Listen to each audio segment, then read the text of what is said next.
Sweet. All right. Well, let's get on this. I'm going to read the introduction. First of all, welcome to Role Play Cafe. We're playing the first session of Escape Velocity, entitled Not Without Complications. This is using the AIA system. All right. I'm going to DM this time. Dale and Jason, Dark Age of, is going to play. All right. It's a little one-on-one action here. And here we go. It's June 1961. The World Space Organization has completed the city mothership Spearhead and had a full complement with people from all over the world. Soldiers, pilots, scientists, athletes, and of course, the noble. The mission to explore the stars, colonize planets, investigate anomalies, and mark resources for further exploration. The Spearhead is commanded by Captain Dalbert Reynolds, but the city is run by Mayor Usanya Tabashi. The ship launches from orbit of the moon from Manda Space Moon Base headquarters. All right. Your character, Jason, give me his name again. This is Jack Buster Brannigan. He is a pilot. His brawn is 5. His nimble is 3. His mind is 4. His person is 4. His wounds are 4. And he gets 1 automatic success piloting once per day, per level. And of course, he's level 1, so once per day. He has a vac suit, slug pistol, an extra clip of 8 shots, backpack with oxygen pills, food capsules, and hydration pellets. Straight fantasy sci-fi. Flashlight, which is also a melee club, and a hand communicator. That is Jack Buster Brannigan. He is a former Great War pilot. He came home a war hero, and then quickly was drafted into the astronautical pilot organization, which again led to him being on this ship. So he's kind of an old war hero pilot. All right. Jack, you've came up about a month ago. They've had small launcher rockets leave Earth orbit, and everybody's heading toward the moon base, which is, let me highlight this again. And there's been a lot of, everybody's basically came on a ship. It's been sitting there for well over a month, and it's finally the time when it's going to break the shallow atmosphere of the moon and launch on its maiden voyage. So much celebration is nearing. There is really no, you hear everybody is, you're sitting at a cafe table, ironically enough. Sitting at a cafe table having coffee with some of your other fellow pilots. And then the klaxons start going off around the interior of the ship, which when you look up, it's very airy, roomy. There's roads inside the vehicle, small vehicles. I mean, inside the ship. Mm-hmm. Like you said, it's a city ship, so it's literally a city inside of this ship. Yep. Small vehicles. You're sitting in a little side cafe. There's a nice view up to the top of the ship. It's very airy. Holographs of floating sky and everything like that kind of complement the area and make it feel like you're, a little bit of Earth is leaving with you. Right. So, but you can see through all the clouds and everything, these red flashes. Attention, everyone. Ship is nearing departure. Please assign yourself to your bunkers. And that's when your colleagues start getting up and, well, this is it. They're all excited. And I'll see y'all on the other side. Mm-hmm. And then they start leaving off and going toward their area. You're not too far away. You're about 2 blocks away from okay. your habitat. Yeah, I stand up and I finish my coffee, set it down, put my old pilot's, my mirrored pilot sunglasses on, pull my bomber jacket up, and start heading down the street toward my apartment. Okay. My bunker. Oh yeah, yeah. It's an apartment. It's an apartment. You can when you get up there, there's no problem. The door opens, you go right in. Outside the window, which is open, you can hear the traffic whirring, and it's starting to clear out rather rapidly as cars go up and down. And there seems to be security personnel, MP, that are making sure everybody clears the area. All right. God, I hope these guys know how to pilot this thing. That you do. Well, you know that the captain, Albert Reynolds, he's fairly renowned as far as, and you yourself admire the man. Mm-hmm. I mean, there's hardly anybody who doesn't that's a pilot. Yeah, he wouldn't have this job if he wasn't the guy, right? Yeah, he is the guy. Mm-hmm. And so you feel a little secure on that aspect. Now, you've been sitting there for about an hour, and there's a slight low rumble and vibration. Mm-hmm. And your dishware starts rattling a little bit, and on the pictures and whatnot on the walls. Mm-hmm. And then there's a low hum, and almost like that feeling that you get in an elevator when you leave. Mm-hmm. It sinks down, and you know that they've just broken free the restraints that's been keeping the spearhead to the moon, anchored to the moon. Nice. And it's drifting. Now, you yourself know that it's not going to take a lot of velocity to leave here. Right. It's basically, you feel it. It shifts a little bit. Your chandelier moves back and forth over the dish, over the table. Mm-hmm. And then everything calms down after about 10 minutes. Mm. And it's a hum. Yeah, I'll walk over to the view screen and flip on the little like TV view screen, and I'll toggle to outside view. And look to see like a shot of space and see where we're at. Oh, it's just like a porthole to outside. At this time, you see a little bit. You don't see anything but space right now from the vantage point.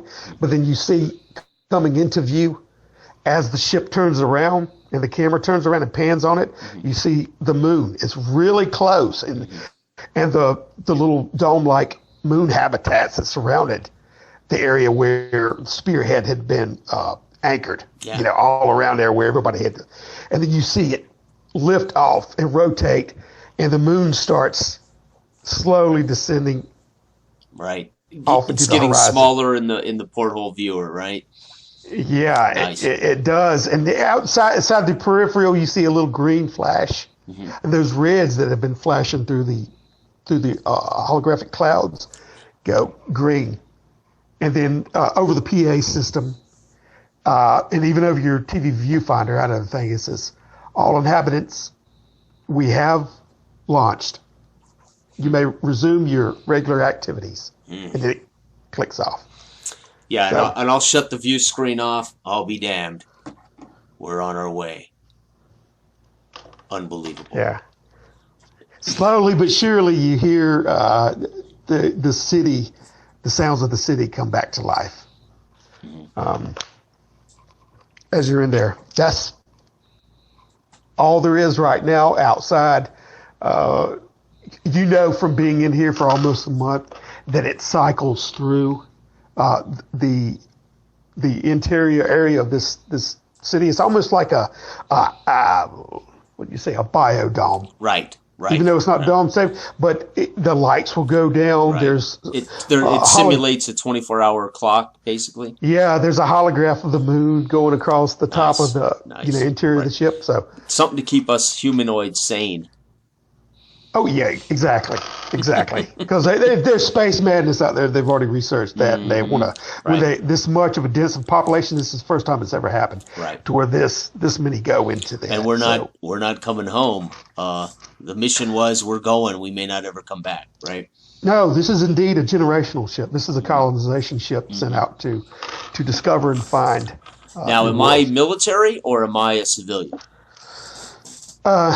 You are military. Okay. So part of a flight, like a flight group or something. Yes. Yes, you are. When you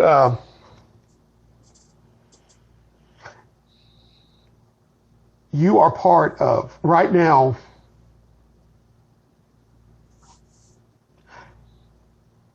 you man you're capable of manning a one-man.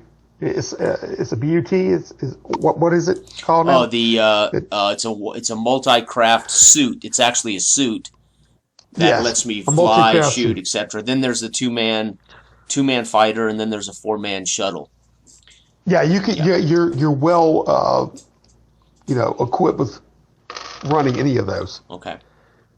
But the MCS Mockingbird is the name of the one-man suit. It's like a suit. Yep, the Mockingbird and the two men and the glass. The glass house? Yeah, glass box is the four-man shuttle, and then the bug eye is the two-man fighter. It looks like the front of it looks like a big bug eye. That's why they call it the bug eye. Oh yeah, that's what the pilots call it. Mm-hmm. Yeah. So, but you are part of a. You actually, with the military, you operate a Mockingbird. Okay. So that's what you do. You're not a squad leader, even though you're fairly. Yeah, I was just a pilot in the war, and I came home. Yeah. I survived, but I'm not officer material. Yeah. Right. What about if we make you more of a guard type, not full on military, but like, you know what I'm saying, a part timer. So that'll be what you are. I'm a pilot, a guard for the city or for the ship itself. You are a pilot guard for the ship itself, if need be, and your regular role would be to guard the city. Right. Inside the city. Yeah, we obviously have to go on duty, right? It's our job. Exactly. When you're called upon. So right now, let's do the magic here. The seed chart. Here we go. Don't kill me right off the bat now.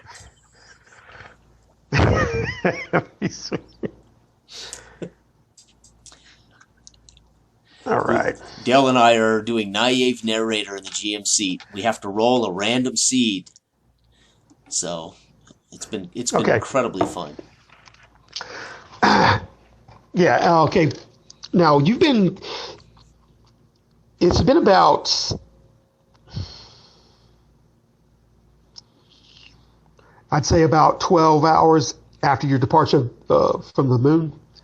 And you hear someone near you that you know is a full grade military. Okay. Lieutenant, and he stops. You notice him when he's walking down the street. All right, he stops and he listens to his comm, which has got something on his ear. Right. Like a big bulbal thing with a little antenna, and he stops it. And it's looped over half of his head. Right.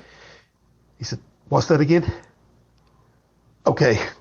And then he kind of hurriedly runs off. Okay. And you can tell he's going down the main street. Okay. And he's frantically, he's hitting little switches on the side of his thing, and he's calling to his squadron to get to get to decks, to get prepared to suit up. Right. Everything like this. So he's running off. You haven't been notified in any way, shape, or form by anybody yet, but that's what's going on with them. Okay. Now, at this point in time, there's red klaxons come back on. Okay. The red lights start flashing a little bit. All right. And then over the loud PA, and of course, this is coming through anybody's radio and everything. It's a breakup. It's telling everybody to go to their habitations. Right. Until further notice. Something's going wrong already. Okay. Yeah, you still see that guy running off, and then several others are breaking out of different buildings. You can tell they're military, and they're following him home. And this is going on in different places. Okay. You can look around. I'll head toward my I'll head toward my military hangar and headquarters where my suit would be. Yeah. I don't want to follow him, but I would go to where I normally would be called to duty and just see what's happening in my when you go to your area, it's not as well. It's more like well, I mean, it's like the guard. There's a little bit of relaxing about it. Your boss man sitting up behind, your squadron leader. He's sitting there sipping on a margarita behind his desk, and he's got a little touristy shirt on. It's almost like he's off duty. Right. You know what I mean? There's a girl like that, and he goes, "So, what do you know, Jack?" Yeah. And he's behind his little thing. There's a little bobblehead on his. I walk right up to his desk, put my fingers on it, and Lieutenant Kelso, what's going on with that alert? Didn't we get an alert? What's going on out there? The alert? The alert? What do you? There's some alert. I just saw some other military guys get the call, and they headed out. I thought I'd step in and see what's up. He hits his little radio communications device on his desk, and starts tuning. Leans over and starts tuning. This is a heavy set man. He hadn't been in really, you often wonder if he's an administrator. Yeah, if he can fit into a pilot seat anymore. Right. But nevertheless, he leans over and he starts turning the knob and whatever, and it catches on the radio. It goes alert, all available. He goes, "Oh my God!" And he gets up and starts moving around, and he's like, "We got to get," and he just flustered all of a sudden, right? We got to get rid. They need it, and then he goes, "Jack, no problem, Kelso.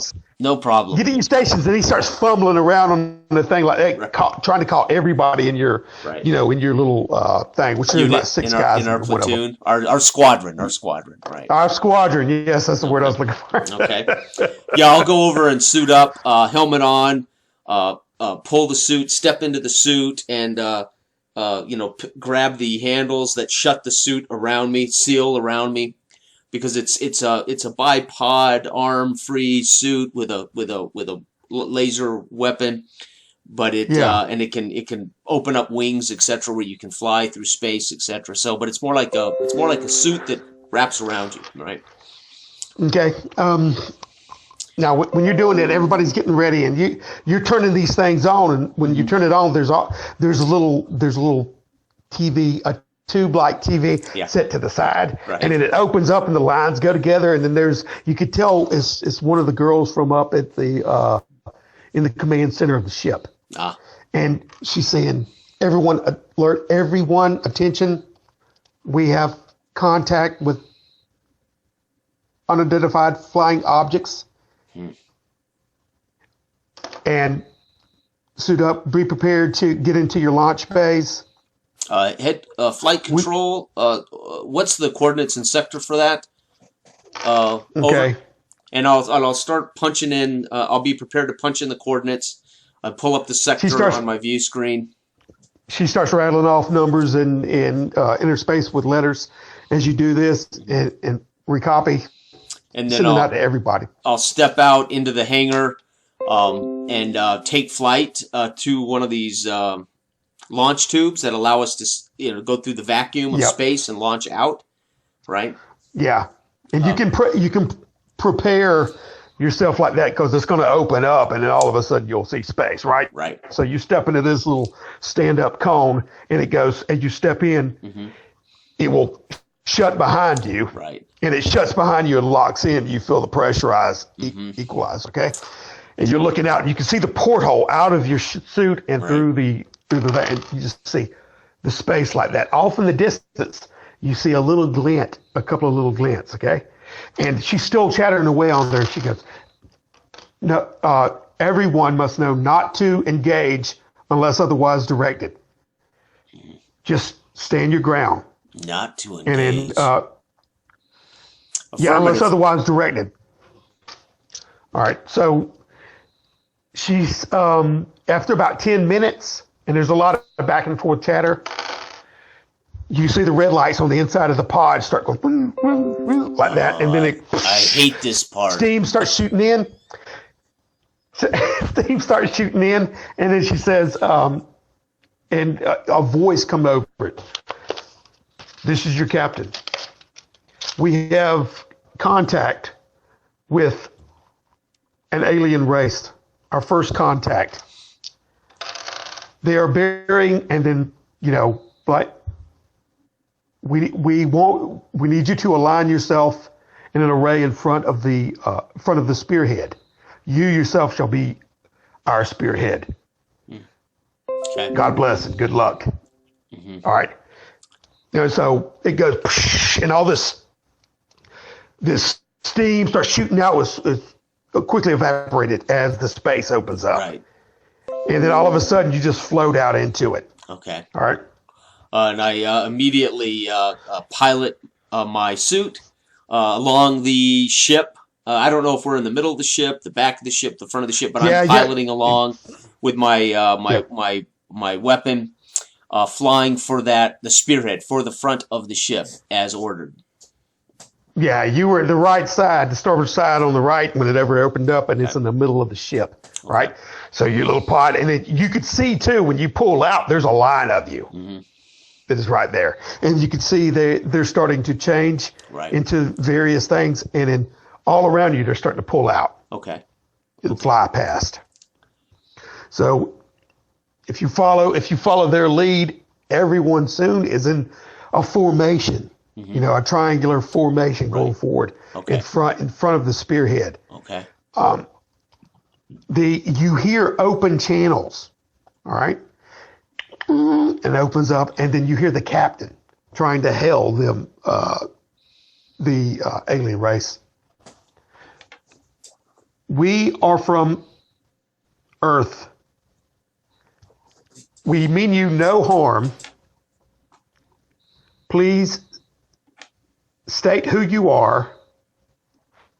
Okay. And you hear this like that. And it says, there's some kind of unintelligible back on the thing. Okay. And then before you see, it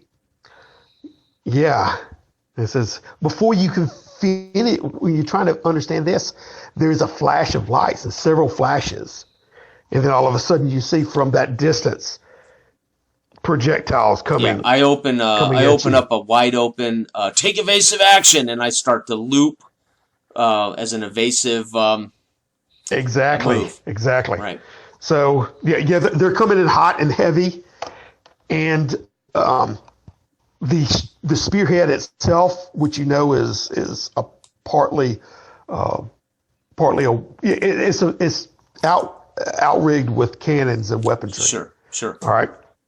But you can almost see and almost hear and feel them powering up right behind you. Like almost like a shockwave kind of moves your suit like that. Okay. So everybody's moving and getting out of the way, and these projectiles are coming right in toward the front of the spearhead, and they were yelling evasive action too, or the captain was. Okay. Evasive action, as you were saying this, and it was all happening. And then you see these missiles start exploding, or for the lack of a better definition, these projectiles exploding in the front, and the missiles are being shot. The spearhead's weaponry is shooting out and catching a lot of these incoming projectiles, but some of them still crashing into the front of the ship. And you can see us leaving black charred pieces or whatever like that. You almost feel, and there's the rumble of the ship as it's going like that. And it seems to be arcing and moving. You don't know if on purpose or whatever. But this everything, like I'm saying, you're taking in while you're moving around. Right. Okay. And before too long, there seems to be, as you're spinning around, like I said, you catch a glimpse of the ship, and then the next thing you catch is a glimpse of this oblong shape with tentacle-like a rear end.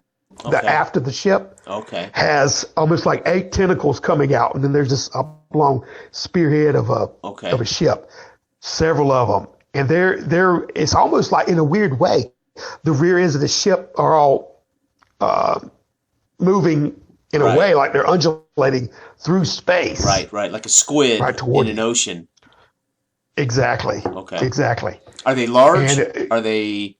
How big are these? They're about. They seem to be what you would estimate as being fighters. Okay. About a fighter size. Okay, so they're very similar to the size you're at. Okay. But they're undulating and moving forward, and you can see little almost like how would you say, gill-like nostrils or whatever like that open up, and then these things are shot out. All right. Toward the ship.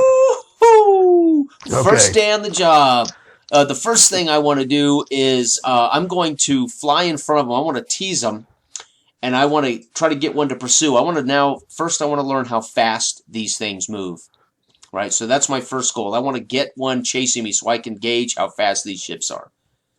Okay. All right. One of them.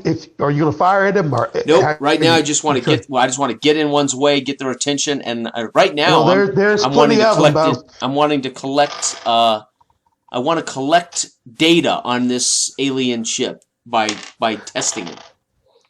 I'm arrogant enough to think I can draw out their skills and their speed, etc. If you're doing an analytical thing and looking at them, roll me a mind real quick. Okay. 5. That is good. My mind is 4. Yes. Okay. And that's like I said, whenever you're seeing through, it's like almost a glossy skin-like covering on these things. Okay. Yet it has like it's hard to know whether it's metallic. Right. Or whether it's some other, but the skin itself looks to be undulating. Okay. There seems to be nodules all over the skin, like arrayed in some kind of lines coming down it. Okay. And then every time you notice this, every time when it's chasing, when it goes, it's almost like the tendrils itself they will bloom out and then or bloom up like a flower and then shoot out directly. And it gives them an amazing burst of speed, but they don't seem to be turning rapidly when that happens. Okay. But whenever they do turn, they have to bloom out again, and then they rechange direction with their spearhead, so to speak, in a new direction, and they bloom again. So they're always like shooting straight, blooming out, shooting in another direction, but they can turn on a dime. So I send this message over open mic.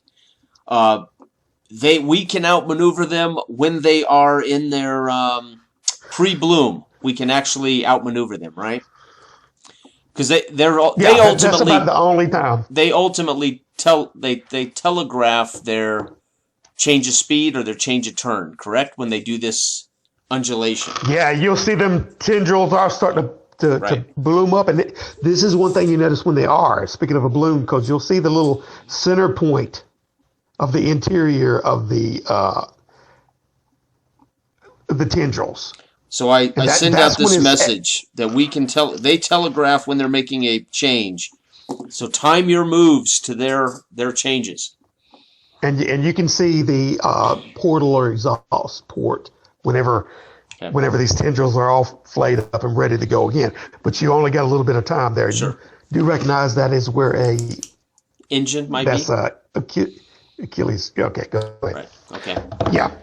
Okay, right, so I'll make these observations, send out that message, and then I'm going to try to maneuver in behind one of these, timing it to this change of its tentacles, right? And then I'll try to aim up a shot into this what appears to be almost a engine type afterburner or something.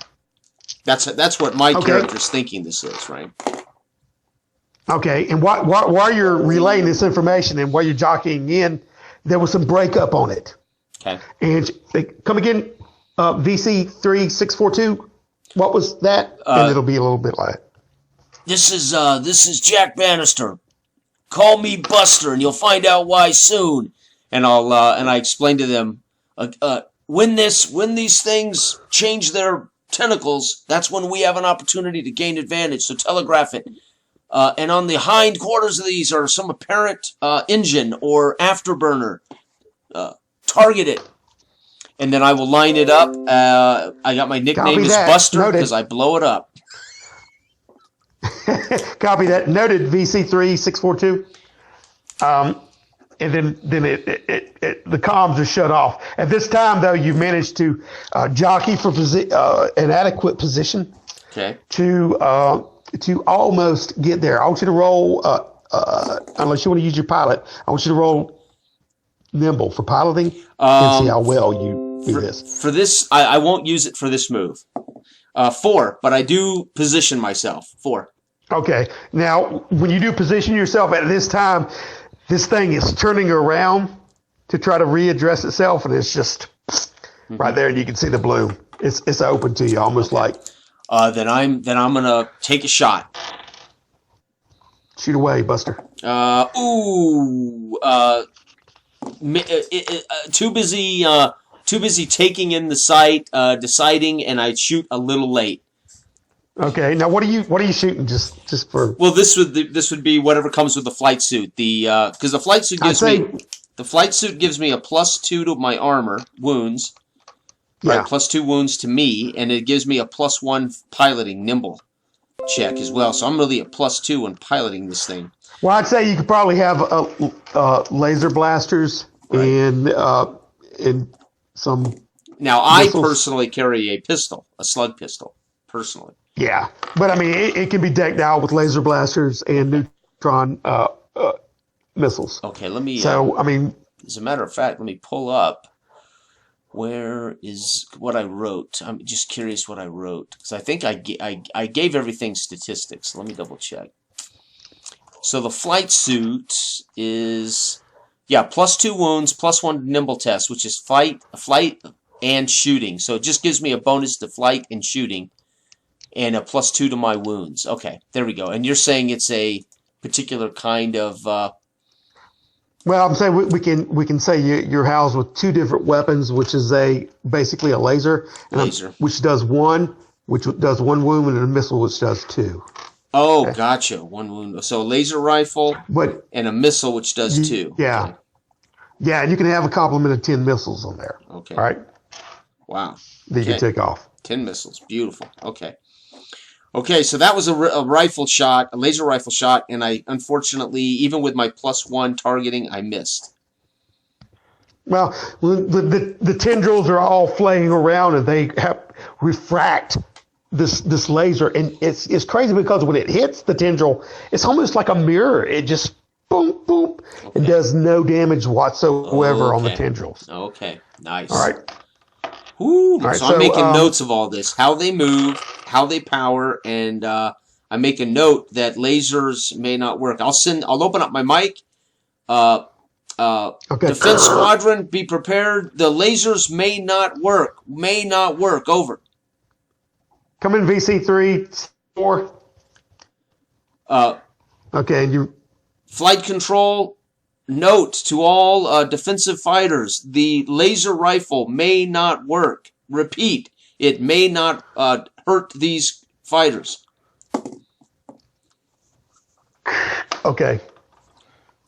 Jack, is that you? You recognize this is your squadron leader. Yeah. Okay. They've been kind of tumbled out everywhere since somebody went invasive. Okay. Where you at, Jack? This is Jim. And you hear him. You've got 4 other. Yeah, there's 4 others in your squadron. Okay. I need a wingman fast. All right. Okay. And you see him out the port view over to the side. You see his colors, which he's a little bit different colored than yours. Okay. Okay. He's got black trim on his vehicle. Over, Jim. On my way, and I'll pilot toward Jim. Okay. Now you see 2 your other squad mates off in the distance, but they're turning and coming in. Okay. And then all this chatter, Bill and all the rest of the guys. Right. We need a formation here. What do you know? I've been shooting these things up like crazy. It's doing nothing to them. And, that's Jeff. Yeah. Okay. I tell him affirmative. I have had no success. However, they do have this exposed afterburner or something when those tentacles retract. They expose their engines. I'd aim for those. Sounds good. All right. You guys got that let's follow his lead. Let's see what you got, Buster. All right. And then he flicks her, whatever like that, and then they all turn. Mm-hmm. And you all are watching each other's back and flying together just like you practiced before, right? Right. So anyway, there are several coming at you right now. Okay. Out of the distance, your whole squad. And I want to roll for initiative on this. Okay. 6. I did it. So with my +1 suit, 7 for me. All right. You and Jeff get to go. They made their nimble checks. Okay. Okay. The rest of your compadres. Okay. They're SOL. As far as this group that's approaching y'all right now, trying to take you out, and they're coming fast, and it's an odd look because they're black too, just like the night. But when they turn, their refraction and gleam and light just goes across them like that. Okay. I'll fall in behind and try to time it, and fire a missile this time at the afterburner of one of these ships. Okay. Well, they all seem to be grouped up together, coming at you directly. Okay. Unless you want to do evasive maneuvers and try to catch them. You know what I mean? Yes, I will. I will try to reverse the situation. I want to evasive maneuvers and get behind them. Okay, they're coming in. Like I said, whenever they propel themselves, they coming in straight. So I guess let them get there. Roll your nimble and see if you make it. +2 with the suit. So let's see. 5. So I did. Of course, I did without it. Okay. 3. So. Yeah, you made it. You were thinking quick enough, and you're pulling out. Jim didn't make it so quick, nor the rest of the guys. Okay. So they're kind of caught unawares as these things go right through them. Okay. I'm rolling. Okay, Jim and another one of your colleagues, Roy, happened to jockey out of the way. Okay. And the rest of them get kind of almost spearheaded. Okay. Right there. You see one of them that has his toe leg taken off of his suit. Oh. Wrenched from him as one of these things kind of, right. Like a spear literally goes through there and turns, and you see him just cock and rotate in the air, and his leg spins off. Oh, he lost the leg. Off in the distance. Okay.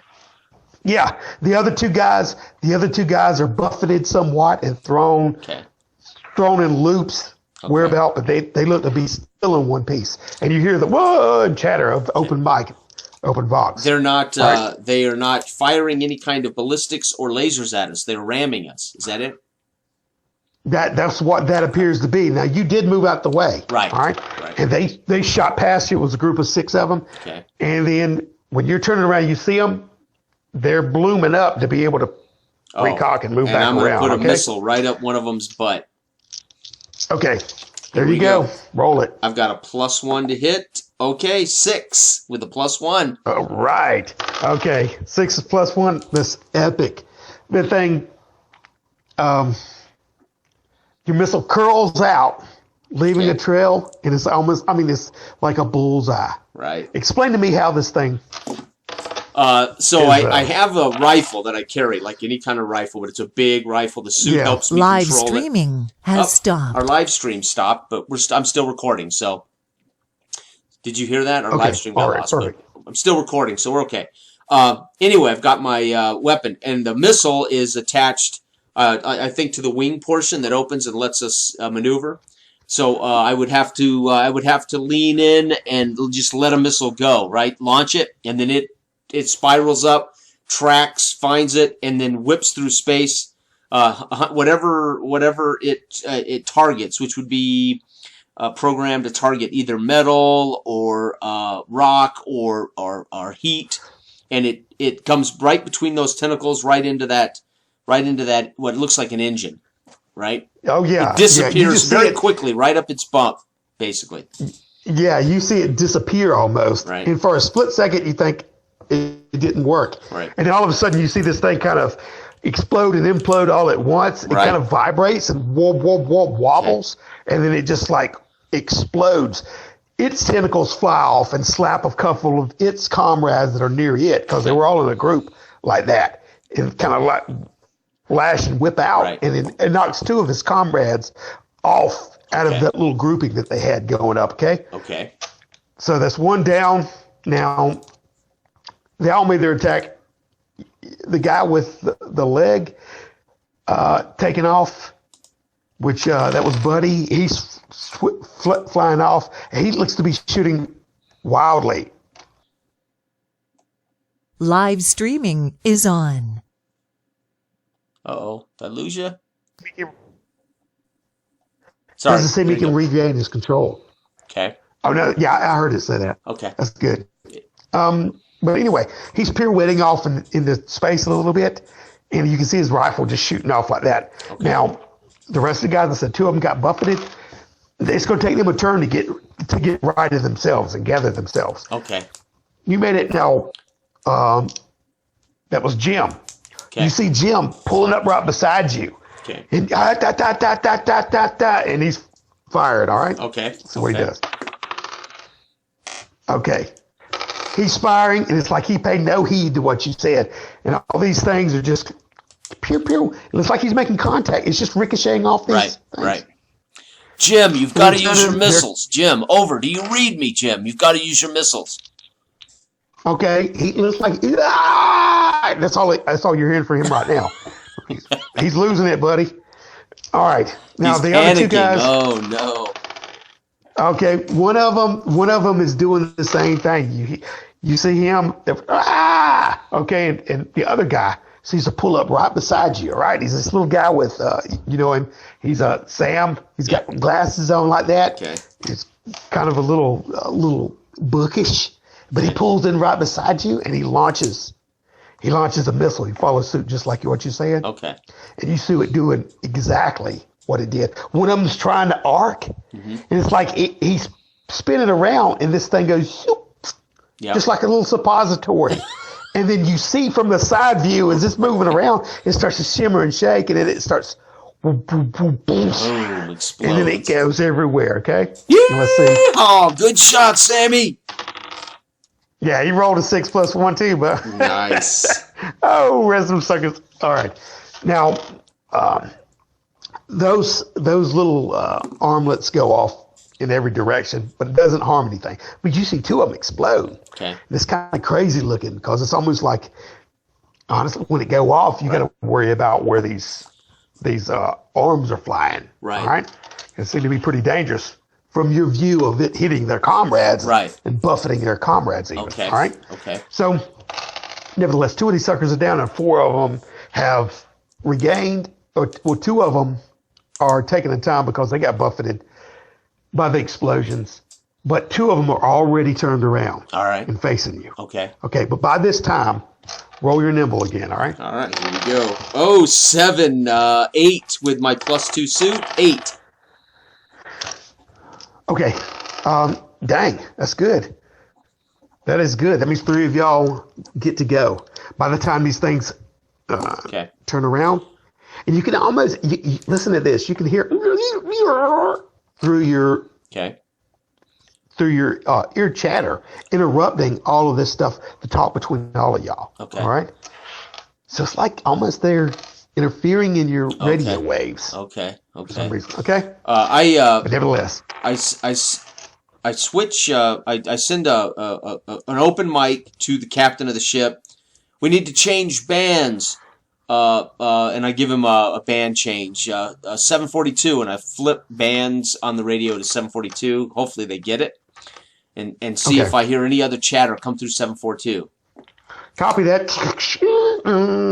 Okay. Captain, they're doing that. Let everyone know. Let everyone know they need to use their missiles and fire at their tail feathers. I'll let them know. VC3 642. You hear that from the girl in the dock, okay? So anyway, her name is Jessica. You happen to know her, okay? Because she went to the academy.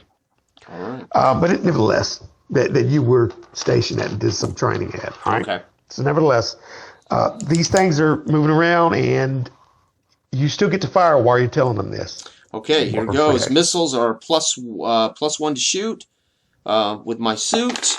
2 +1 is 3. That is a hit, but it's right on a hit. So I rolled a 2 + and you were 1 shooting the... This is the tail feathers of one of these ships with a missile. Okay, the missiles. Mm-hmm. Well, now you got a tracker on the missile of what is tracking, and this other one, even though they've spun around, the missile it's weird because the thing was in full bloom, and they're getting ready to attack. So it's shooting shut. Right. It's shooting shut, and inside this missile just makes that gap of these closing tentacles. Yep. They close together, and more like, whenever they close together, there's no separation between them. Right. All right. Right.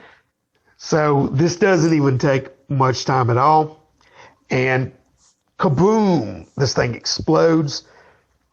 When the tentacles were together, there was no open air, no release or anything. Right. Yeah, so it's a lot of shrapnel. Even the headpiece is you see it crack along all kinds of things, like so much of an egg, and then it just shatters and pieces fly out everywhere, where that didn't happen before. All right? Okay. Woo-hoo! You hear Jim, get him, boys, get him, Buster! Woo! And then you, Woo! That's why they call me Buster, boys, gents. Boys, do what Buster's doing. Shoot your missiles. Mm-hmm. All right?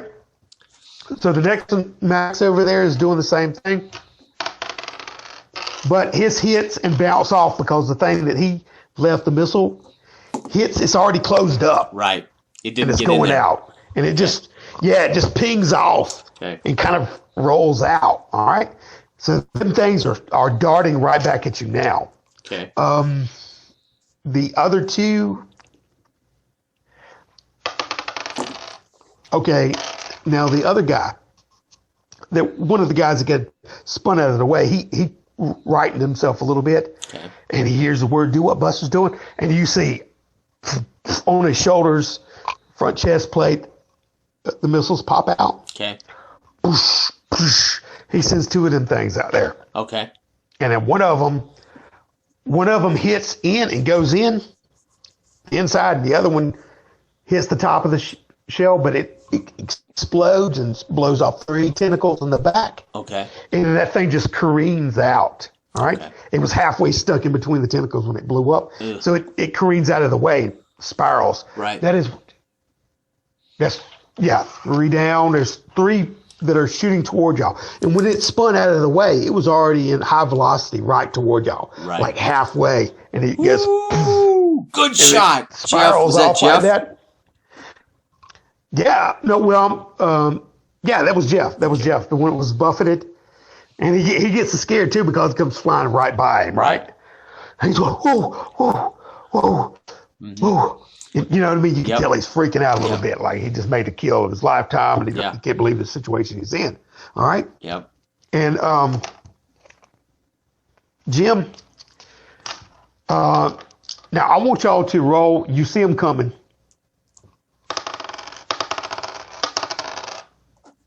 Okay, you roll for nimble. 3. I did make it, but just barely. 3. Okay, now this thing comes between you and Sam. Okay. All right, like I said, he was at your side, and these things are almost like a corkscrewing, spear of death coming right at you. They're speared up together, Right. in this little triangle spear. You know what I mean? Right at you. And they break apart, the tips of them. Okay. One of them comes right between you and Sam, but he doesn't dodge quick enough. Oh. All right? Ooh. All right? And when it hits him, you could tear it. It tears right into the shoulder portion of his thing. Yeah. And where you guys sit is really close to the cockpit area, right? Right. And you look over at him because you're turning too, and you look at him and you see him through the visor screen, Okay. And he's just got this look of terror on him. All right. Okay. His little Coke bottle glasses and everything. He's like that. And his arm is just taken out and ripped off. Oh, Jim is over no! there. You can hear Jim going, sons, and he's still shooting at the thing as it leaves Sammy. All right. Mm-hmm. Now, as it did, and it goes into him, it's still lodged in him like that. And he's still stuck on the thing. Right. And it's pirouetting, and he's turning, he's looking at you, and then it blooms up for another, shot. Yep. And Jim's over there firing as it's rotating around toward him, and he's firing that missile. Okay. And he fires that missile, his gun, like he was doing before, his laser. He's just multi-firing right into it. You sons of, and it goes right down to that engine core. Okay. Right there, it's just blooming up, and it's about to, and it flails out, and it's about to shoot forward again. Okay. And right time it slaps his legs together, which will be heading right toward you. Right. You watch it just bloom up in an explosion. Woo! Right in front of you. Woo! Jeff is right there. Now listen, I want you to roll nimble, okay? Okay, here we Because you go. fellas are close together. +1, 7 with my +1 suit. Okay, so 6 you made plus 1, 7 total. it. Okay. You managed. You don't know how you did it. Mm-hmm. There's flames still that scorch your suit as it go all around you. There's shrapnel from both. Right. From both the tentacled ship and Sam. Right. Everywhere. I mean, you're like almost ground zero. Right. You're flying back, and it's almost like in slow motion as these parts are just flying all around you. Okay. And the bloom, and it just covers your face, and then it almost like immediately evaporates back into space. Yeah, right. And you see nothing but Woo! emptiness where it was. And I'm looking at Jeff. I don't know how far away. Yeah, Jeff. I give him a thumbs up. Or Jim, whoever just made that shot, thumbs up. Yeah, Jim's right on the other side of it. And he's like, and he's still trying to calm down like that. Okay. All right. Good kill, Jim. Down. Good kill. What? 2 of y'all down? Which one are you talking about? Okay. Sammy's gone. I don't know who the first guy that died was, but there's still Jim and Jeff and me, right? Yeah, the first guy was Doug. Doug's dead. Doug and Sammy are finished. DOA. KIA. Killed in action. Shoot.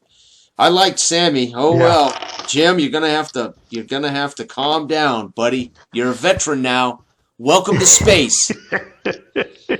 Now that I know that I can use this laser rifle, I'm gonna put myself in a position to shoot into the tail feathers, and I'm gonna try to time it on one of these creatures and save I only have 8 missiles left. Save some of my missiles. No, I want you to roll right now, and I'll get you to roll a lot, but roll nimble because they've already passed you. Right. Okay. All right. So here we go. Before they stop, plus you 1. anticipate another. So 5. 3 is my nimble. I rolled 4 plus 1, 5.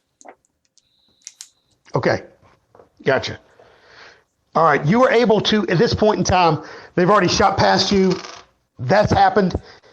You glance over to the side quick thinkingly enough, and you see them as they've overshot their target, and they're getting ready to bloom again.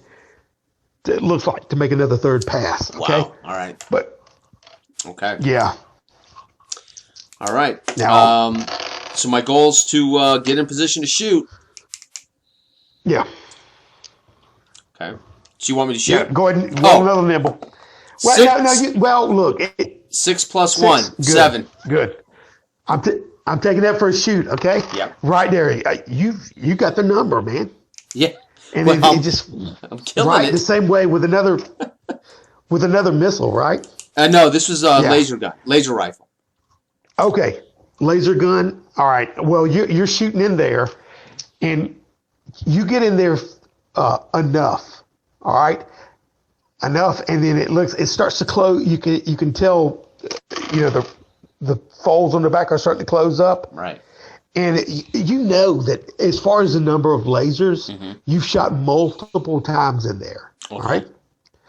Now, as far as mechanically, and I hate to break off that way, but if you would have got it sufficient, but because you did the plus 1 and 7, you were able to get enough. And then you see it when it shuts off, it goes and just kind of stays there and hovers for a second, and then starts spinning rotating like this, and then spinning around a little bit, and then it explodes outward. Okay, so that's what you're seeing. A little bit different reaction, right? But you would think it's going to take at least 2. Right, got to hit it twice. Okay, yeah, gotcha. Yeah. Okay, but you did a really exceptional roll on that. Okay. The situation, formed it. Okay, so laser guns can work, but they're not as effective. Okay. Yeah. Okay. And this.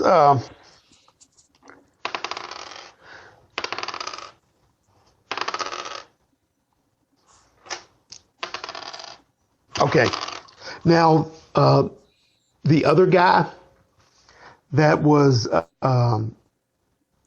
you've had. Yeah, the other guy, not the other guy that we haven't introduced yet, that was buffeted, one of the first 2.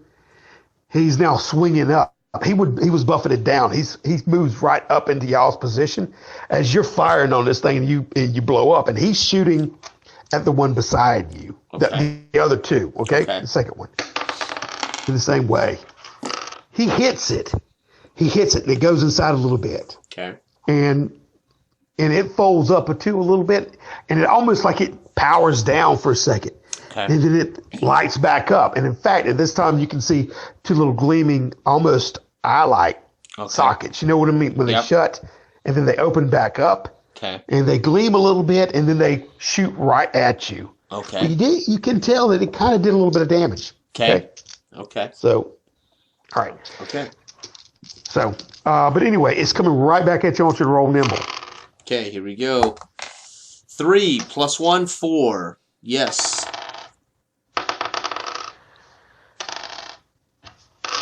Okay. This thing's shooting straight at y'all. It's one target. It does go right in between y'all. And Doug over there that had made that shot, you hear him pierce as y'all are busy dodging out the way, like, "Oh, get out of the way!" And this thing shoots right in between y'all. But y'all basically were like saloon doors opening up, and poor Doug was just joining in on the fray. And as he's flying up to join the group, the thing pierces right into the center of him, and it's almost like in slow motion. You can see it pirouetting through the center of him, which you know he's in the center of the ship, and it comes right through him and leaves and exits out. Okay. And there's a huge empty hole in the middle of this suit. The Mockingbird? The middle of the suit. The Mockingbird, yeah. It's just like penetrated right through there. And then a Mockingbird just blinks a little bit, and then lights go out. You can see it rotate. Right. And his gun was halfway up, you know what I mean? Right. In a it's shooting like position. the suit is dead, right? And he's long gone. Yeah. Right. Yeah, he's pasty. But the thing, and right through it, you see through the hole, using that the movie view. Anyway, you see it as it's gone through. You see the other things start to bloom and to be able to turn back around. Okay. Now all of this is happening in y'all's little corner pocket of the world. There's chaos all around you. Right. All right. Right. It's a war. It's a war going on in space. Oh yeah, there's at least 50, 60 of these things swarming all around you. Okay. Undulating. But nevertheless, it's coming right back. So okay. Anyway, I want you to roll a nimble. Let's see if you can do it before it. 3 + 1, 4. Turn. So yes. Okay. Well, go ahead and shoot through the hole and try to hit the hole before it makes a turn. Okay, here we go. I'm going to use, I've got 8 missiles left. I'm going to go ahead and use a missile. Make sure I kill this thing if I hit it. 5 + 1 is 6, so it's a hit.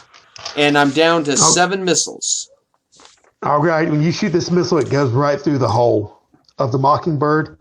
And around it, you see little chips coming out as these lasers are passing through it too, and all your comrades are just firing off their lasers. But then your one lone missile goes right through it, and it's just ricocheting through the Mockingbird suit and ricocheting off this thing. It's starting to turn around, and then you see your missile get lost in the center of it. Right. And then it blows up, and everybody yes, Right. yes. You know what I mean? Use those missiles, boys. Use those missiles. There is. Oh, geez, it's 3 of y'all after your 6-man crew. Jim, Jeff, and me. Okay. Yeah.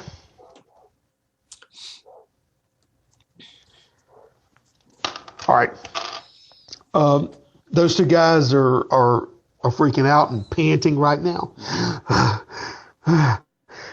What do we do? What do we do? And then they start looking around all over the place, okay? Mm-hmm. Everybody. And it's just swarming off. You can see it in the distance. Over to your left, you see the spearhead, the main spearhead. Right. And it's even shooting lasers off into different areas. Okay. Trying to pinpoint and take out different things, okay? Okay. Any alien mothership, or are these just all a bunch of little ships? That's all you see right now. That's all you've had time to see, okay?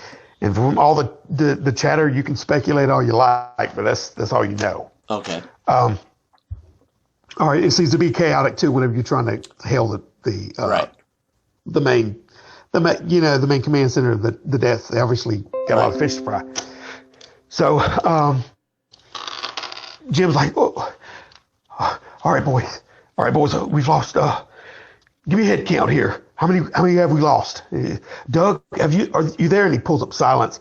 Oh my God, Sammy, I saw it take Sammy. Fred, he went down too. Oh God, there's 3 of us. Mm-hmm. Yeah. All right. And then he's almost weeping right now. He's calling in to the command center. Command center, we've lost 3. We've lost. I need to report. Not now. VC 3641. Mm-hmm. You know what I mean? It kind of goes off like that. Yep. Jim, get your head in the game, Jim. We can mourn the losses of our colleagues later. Okay. Now you see him through the visor suit, and then but as he turns around, and you get his attention, and he looks at you kind of sad-eyed, doe-eyed, and almost like understanding, and he has a sigh. What do we need to do? We're going to be taken out. Everybody's going to be taken out. My whole family's on that ship. Mm-hmm. Jim, don't focus on that. Focus on the job at hand. Follow me, and I fall into formation, Jim, and I take off towards some more of these enemies. Fall into formation. Okay, yo guys get into. He goes, you're right. Yeah, let's do this. Okay. Like freaking some kind of wacko Billy the Kid now. Wacko Billy the Kid. As long as he's on my side. I know, it's a good thing you don't know families. Oh God Almighty. Here we go. Ooh, man. You wouldn't believe it. I'm trying to roll, and I roll the same number 3 times in a row. Holy cow! That's amazing. The first seed is what I'm saying. I'm not going to say that. But nevertheless, you hear return to the spearhead. Return to the spearhead now. Over. Evasive maneuvers. Affirmative. This is VC 3642, returning with the remainder of our blue squadron. And we can't do that. You hear a lot of chatter over the lines or whatever like that you're hearing in the background from them telling you this, right? Okay. And then it confirm that, and they shut off. All right. Okay. So you guys are heading back to there, and what you would do is just in reverse, fly in and then back up right to it, strap it, and while you're getting strapped in, you see ships flying back, your own, from the spearhead. Mm-hmm. They're getting shot at. Every once in a while, you'll see a little plume like they've been shot. Okay. And they've been speared. Right. By these advancing ships, and they're all. It's weird because these things are almost inky black themselves. Right. and it's almost like you can see their silhouette more than anything. Right. But just in just a reflective, Right. This is really what outlines them. Right. All right. Gotcha. So unless you're kind of up close and personal like you were, you might can't not see see the little nodules and everything that you did. You know what I Right. mean? Other than just a spontaneous little opening blooms Right. for a second of the red, Right. giving you the red eye, you don't really, it's almost like a cloaking device. Right. You But wouldn't nevertheless, see them if. Right. Okay. Yeah. Okay. Yeah. So these things are still, but it's almost haunting in a way because you can see some of your comrades, Yeah. even though they've been ordered to come back and some of them are resistance, are getting kind of blown up. Not Right. that many. They're boom, boom. But you can tell almost like it's a oppressive thing. And it starts to do that same sound again right in your earphones right now. Right.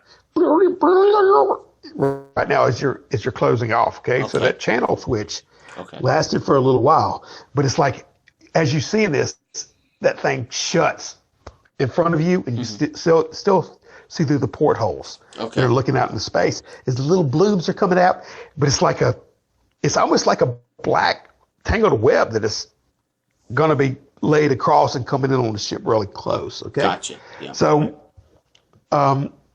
nevertheless, it shuts, and then you spin around. It spins you around or whatever, and then you're facing the inside of the Okay. ship. Okay, and then it opens back up, and all of a sudden your hood and everything pops up on your vehicle, Right. and you see a lot of hurried techs and people that are helping other pilots out of their mechs Right. and everything. And these mechs, a lot of them smoldering and black fumes coming out of the mechs, just arrayed down the whole sidewall Right, where y'all right. dock and launch out. Jeez. All right. And they're pulling bodies out of there and everything. So Right. Right. Damn. Yeah. And I head over to Lieutenant Kelso. Lieutenant Kelso, this is unbelievable. This is a madhouse.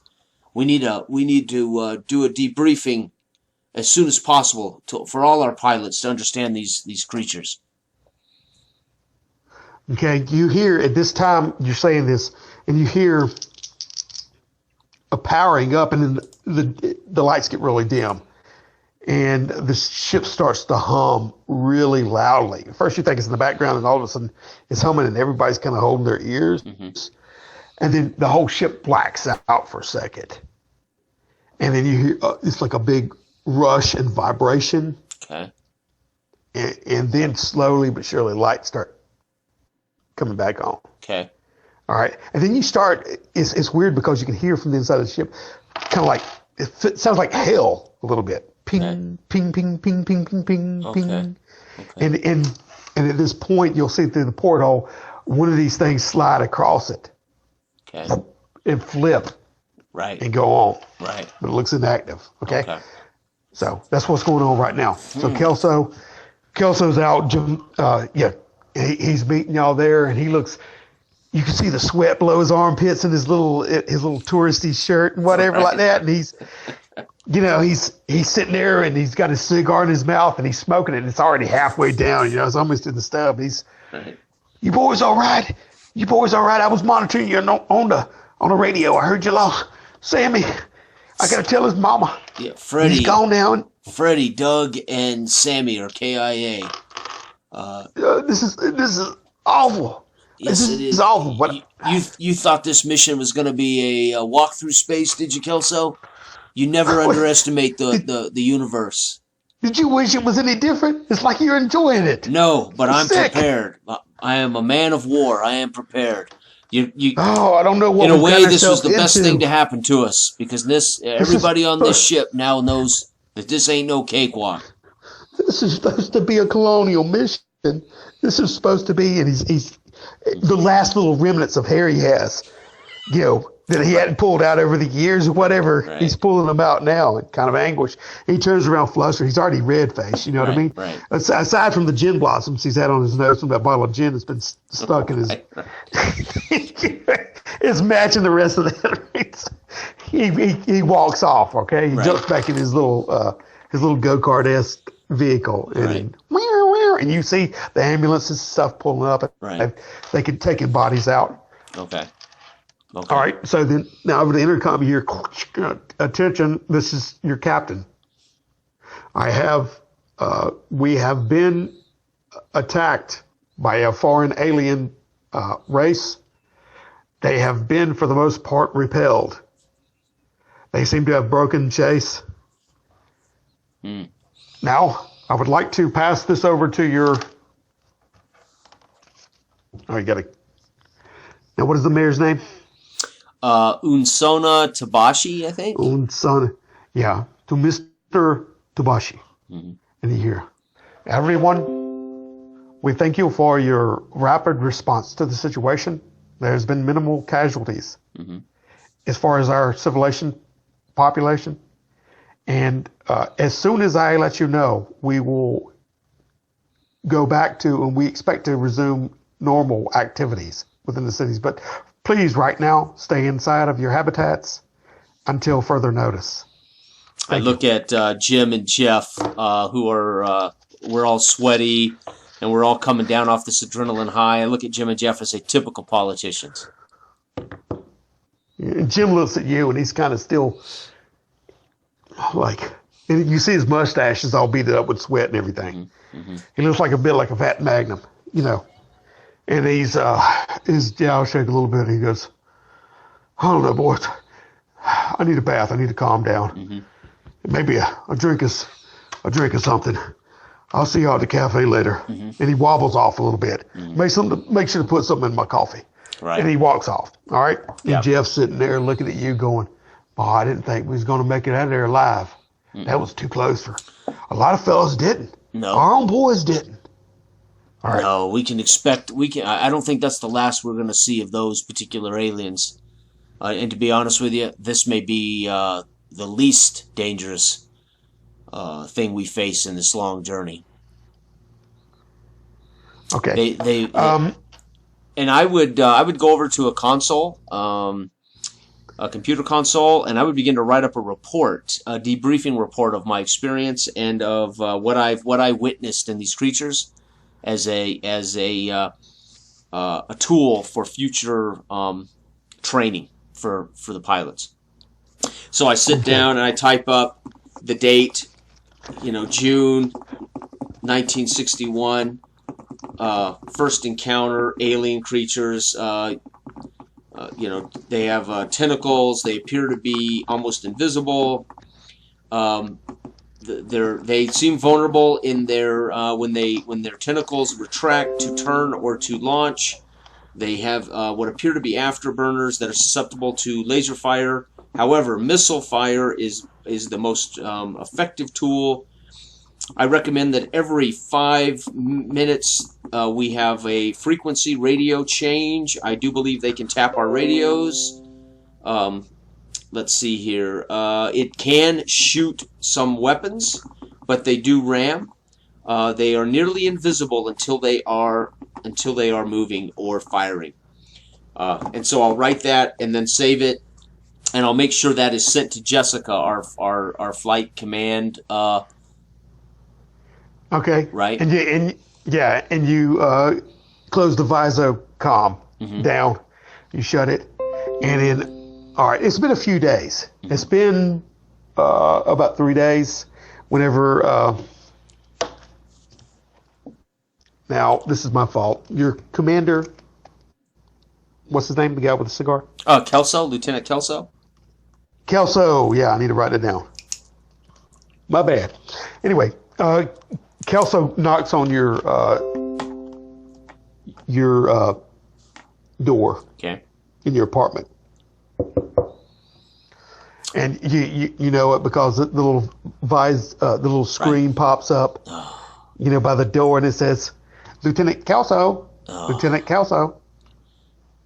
All right, I look around and make sure the place is is fairly neat, and then I will nod and I will come in. Okay. It opens with a whish, and he walks in, and he still looks about the same, except he's changed his shirt. His shirt. Yes. Right.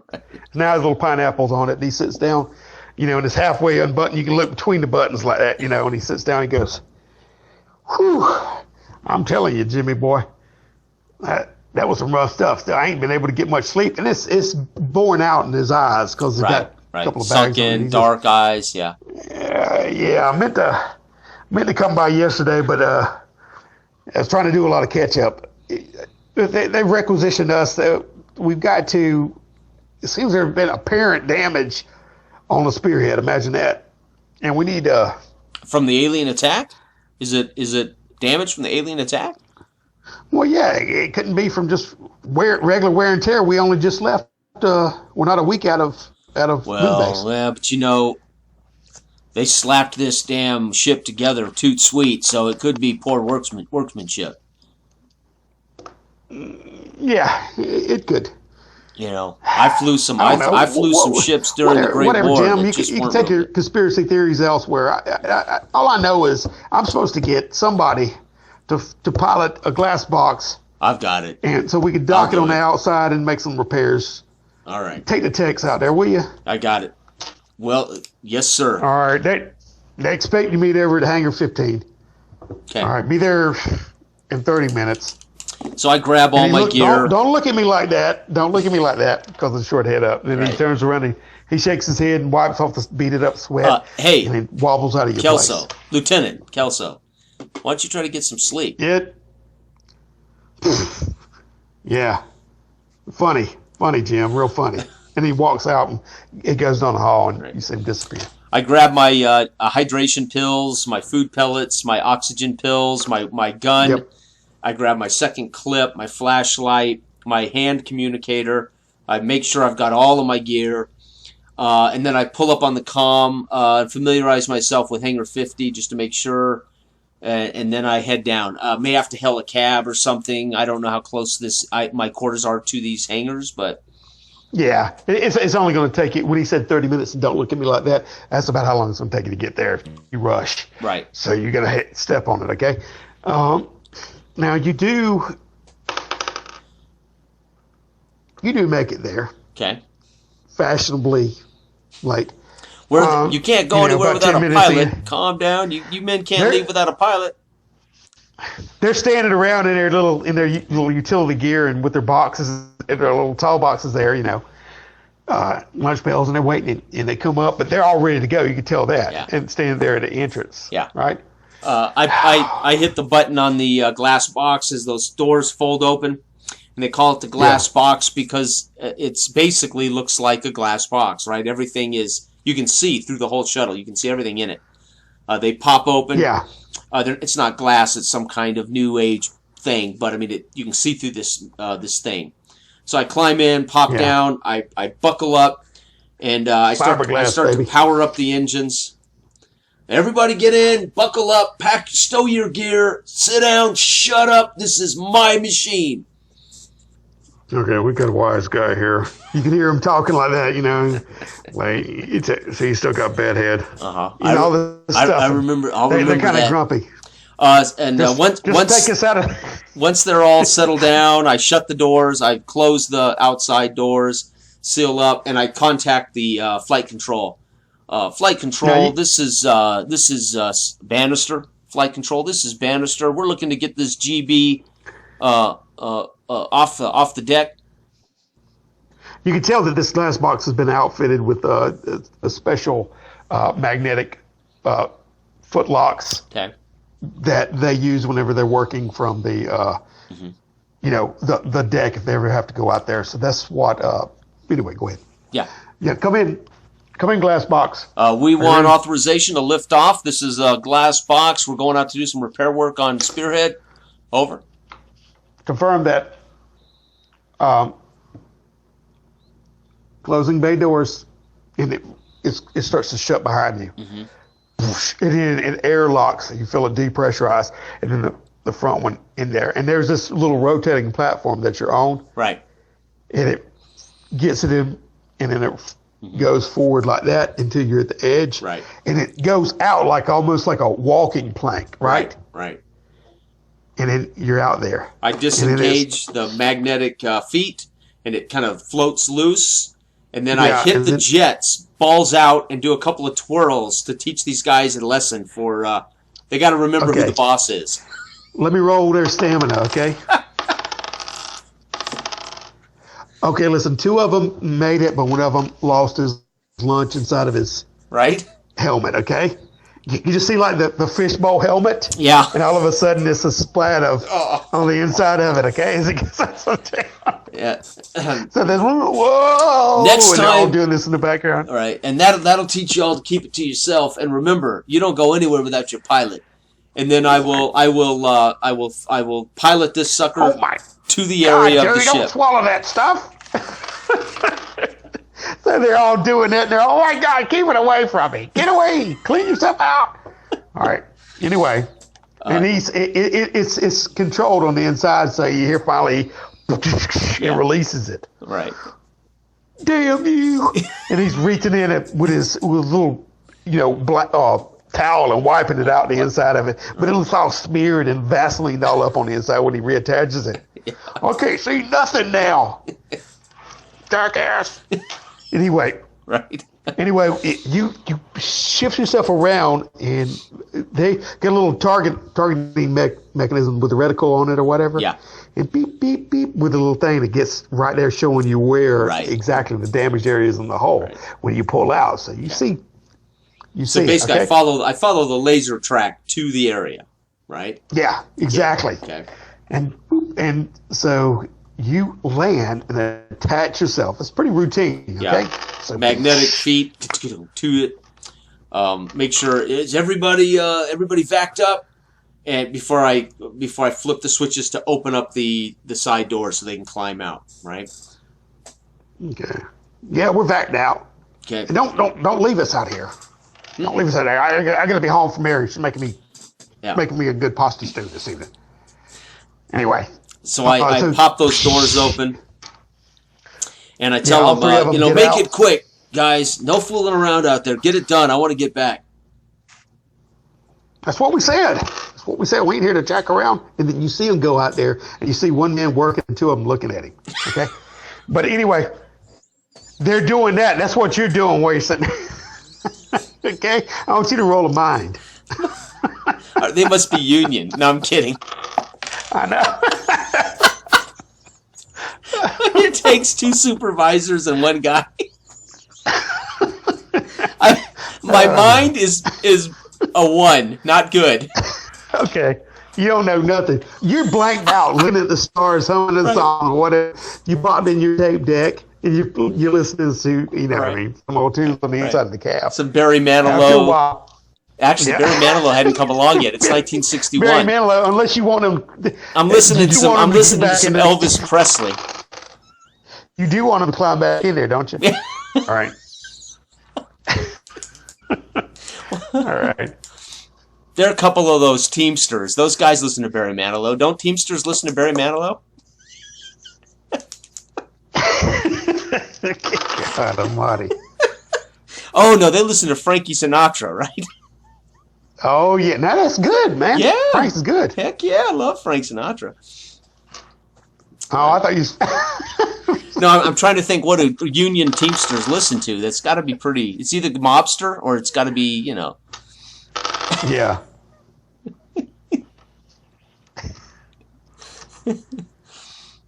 Okay.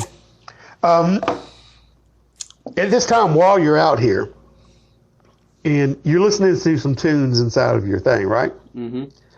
Uh, Daydreaming. in fact, you can still pick up the radio station from the city, which is underneath the hull right now. Like you're almost directly over it, Mm-hmm. Right underneath you, the clouds, Right. are drifting Right. in the city. It's and like you're on it's like top we're of it. floating above. They're moving around. They're walking around on the clouds, and I'm sitting in the ship that's on top. Of the Yeah, clouds. drinking your proto cola, and and then you're listening to the airwaves, and then you hear, and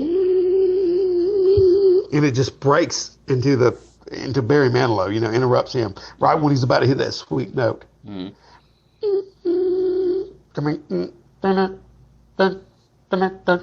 Okay, roll your mind real quick. Okay. 4. I think that's good enough. My mind is 4. Yes.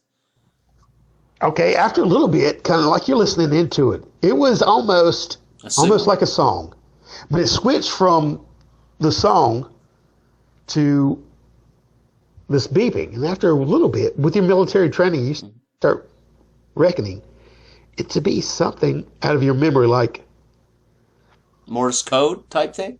Morse code. Mm-hmm. Yeah, I it's like quickly Morse code. hit, I pull up the computer, and I say, I call Jessica or whoever's in the control. Jessica, I want you to turn to this station. Record this. Record this. Do you hear this? Over. What station? Send me the, and then, are you talking about it? Jim, do you want me to listen to, I'm at work. This is no time to be listening to, I'm Jack. Astro You Rock. can call me Buster, but Jim, Jack. I am not Jim. Jack, it was a Freudian slip. Jack. You're seeing Jim in your dreams, don't say are you, a word. Jessica? Don't say a word. Okay. You better not. What did you want me to listen to again? And I pipe in the signal from the radio station I was listening to. And I say hit record that. Astro Rock. Something. Yeah. It's Astro Rock 2060. the radio dial is 2061. Right. It's Astro Rock. Right. All right. So she goes, okay. You can tell she's bored. Nothing's going on. Right. Sitting at her little, command center. Right. And she pops in her little ear coding or whatever she's listening to. And you hear her beeping along. Mm-hmm. You're hearing the Morse code or whatever. Right. And you hear her beeping along, and she's kind of humming to the song. But it's weird almost that her finger is tapping out in sequence the Morse code that you're hearing. Because you hear kind of over her mic. She left her mic on Vox, right? Okay. So she's just humming. And then she goes, wait a minute, what's that? What's that, chimp? Right. Now you can hear it. Are you doing that? What is that? No, that's a foreign signal that's coming in through that radio wave. We need to record that signal. Oh my God! As a matter of fact, you might want to pull up. You might want to tell.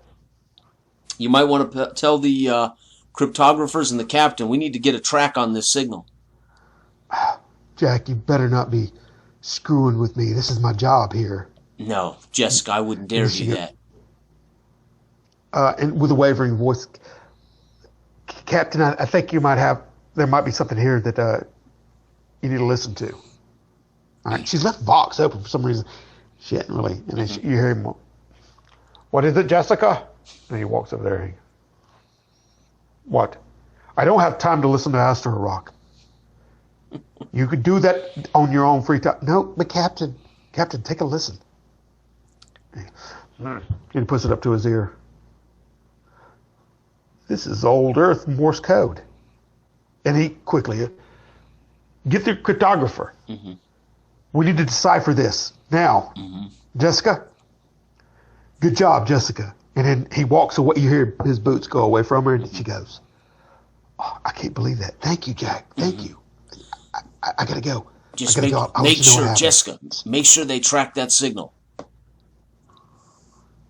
Yes, I will. Mm-hmm. Yes, sir, coming. And then she, and then you hear, continually like that. Right. I try to make some sense of it, but either way, at least I've alerted them and I've told them to record the message. So I shut it off and I look out to see what these maintenance guys are doing. Okay. You're trying to make sense of it. You roll a mine on that. Oh, okay. Okay. Yep. 4 made it. 4. You got it. Yeah. Okay.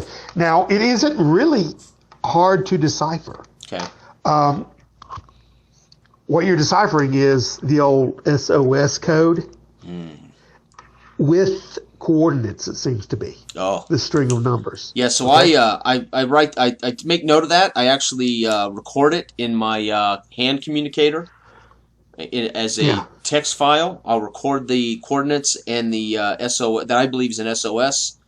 and then I will later corroborate that with their people and see if they come up with the same answer. And I put that away. I look out to see what they're doing, and I might get up, I unstrap myself, climb out, walk down the shuttle, climb out of the shuttle and out onto the the sphere globe and walk over. You guys almost done with that? I've got pressing date with Jessica. He catches you. You can see him. It was one guy sitting on one of the just where the ship comes up, almost like a box type area. He's sitting there, and you kind of wake him up over the intercom. Y'all are speaking. He goes, "What's that? What's that? You guys get to work there," he says. Right. As they're down there welding some. And I walk around and kneel down where they're welding, and I'll tap one on the shoulder, the one that didn't vomit in his mask. Yeah. What caused this damage? Okay. He looks at you. He goes, "This is a deep cut. We're having to do a moment weld here," and it's coming up like that, and it's covered with all this. Look at this stuff. What is this? And he runs his hand across it, this slime, right? Mm-hmm. It's like a slimy, glistening thing. Mm-hmm. You're over there. See, this is what we're having to deal with. And as he's holding his hand up, right, you start seeing little dissolving areas in his glove, okay, on his spacesuit. Okay. All right.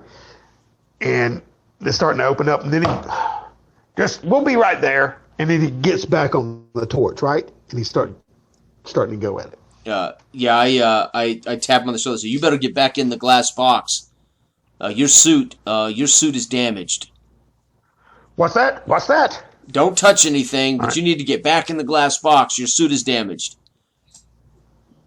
And I tell the other two, don't touch this slime. And I head over to the glass box, climb inside, get back in the pilot seat, buckle up, and I'm waiting for them to join us. Okay. They do. He gets up a little bit hesitantly, like he's almost done. You know what I mean? All right, Joe, you finish it off. I'm gonna go take a look at this suit. And he kind of follows you right behind you. You know what I mean? And Joe's like, oh, whatever. And he's finishing off. He only had about an inch left, right? So he's doing it up. And Jerry gets up and stretches himself. The guy that had been sitting there. All right, yep, wrap that up. I'm gonna go ahead and strap myself in. All right. You're good to go, right? And there's still tools and stuff laying around, right? And boxes he can pick up. So he walks over there and he climbs in the glass box widget. He's sitting back in the back. Then he sits down and buckles himself in. And he's kind of like that, leaned up against that thing, like he's in the school bus about to pass out. You can see Joe out there finishing up, and he looks over his shoulder, sometimes shakes his head. Right. And then he stands up, okay? Mm-hmm. He walks through it and, picks up his stuff and starts walking toward it. And he goes down on one knee. Okay. And he's outside still, right? He reaches up and he's grasping at his throat. Right. And he's fumbling all around. Oh, damn. You know, these guys got I hit the switch. Magnetic boots, right? I hit the switch to alert comms in my... go ahead. And I unstrap myself and I start heading out of the ship. And while running toward him, I'm telling command center that we have an injury. We have an injury. Oh, did I lose you?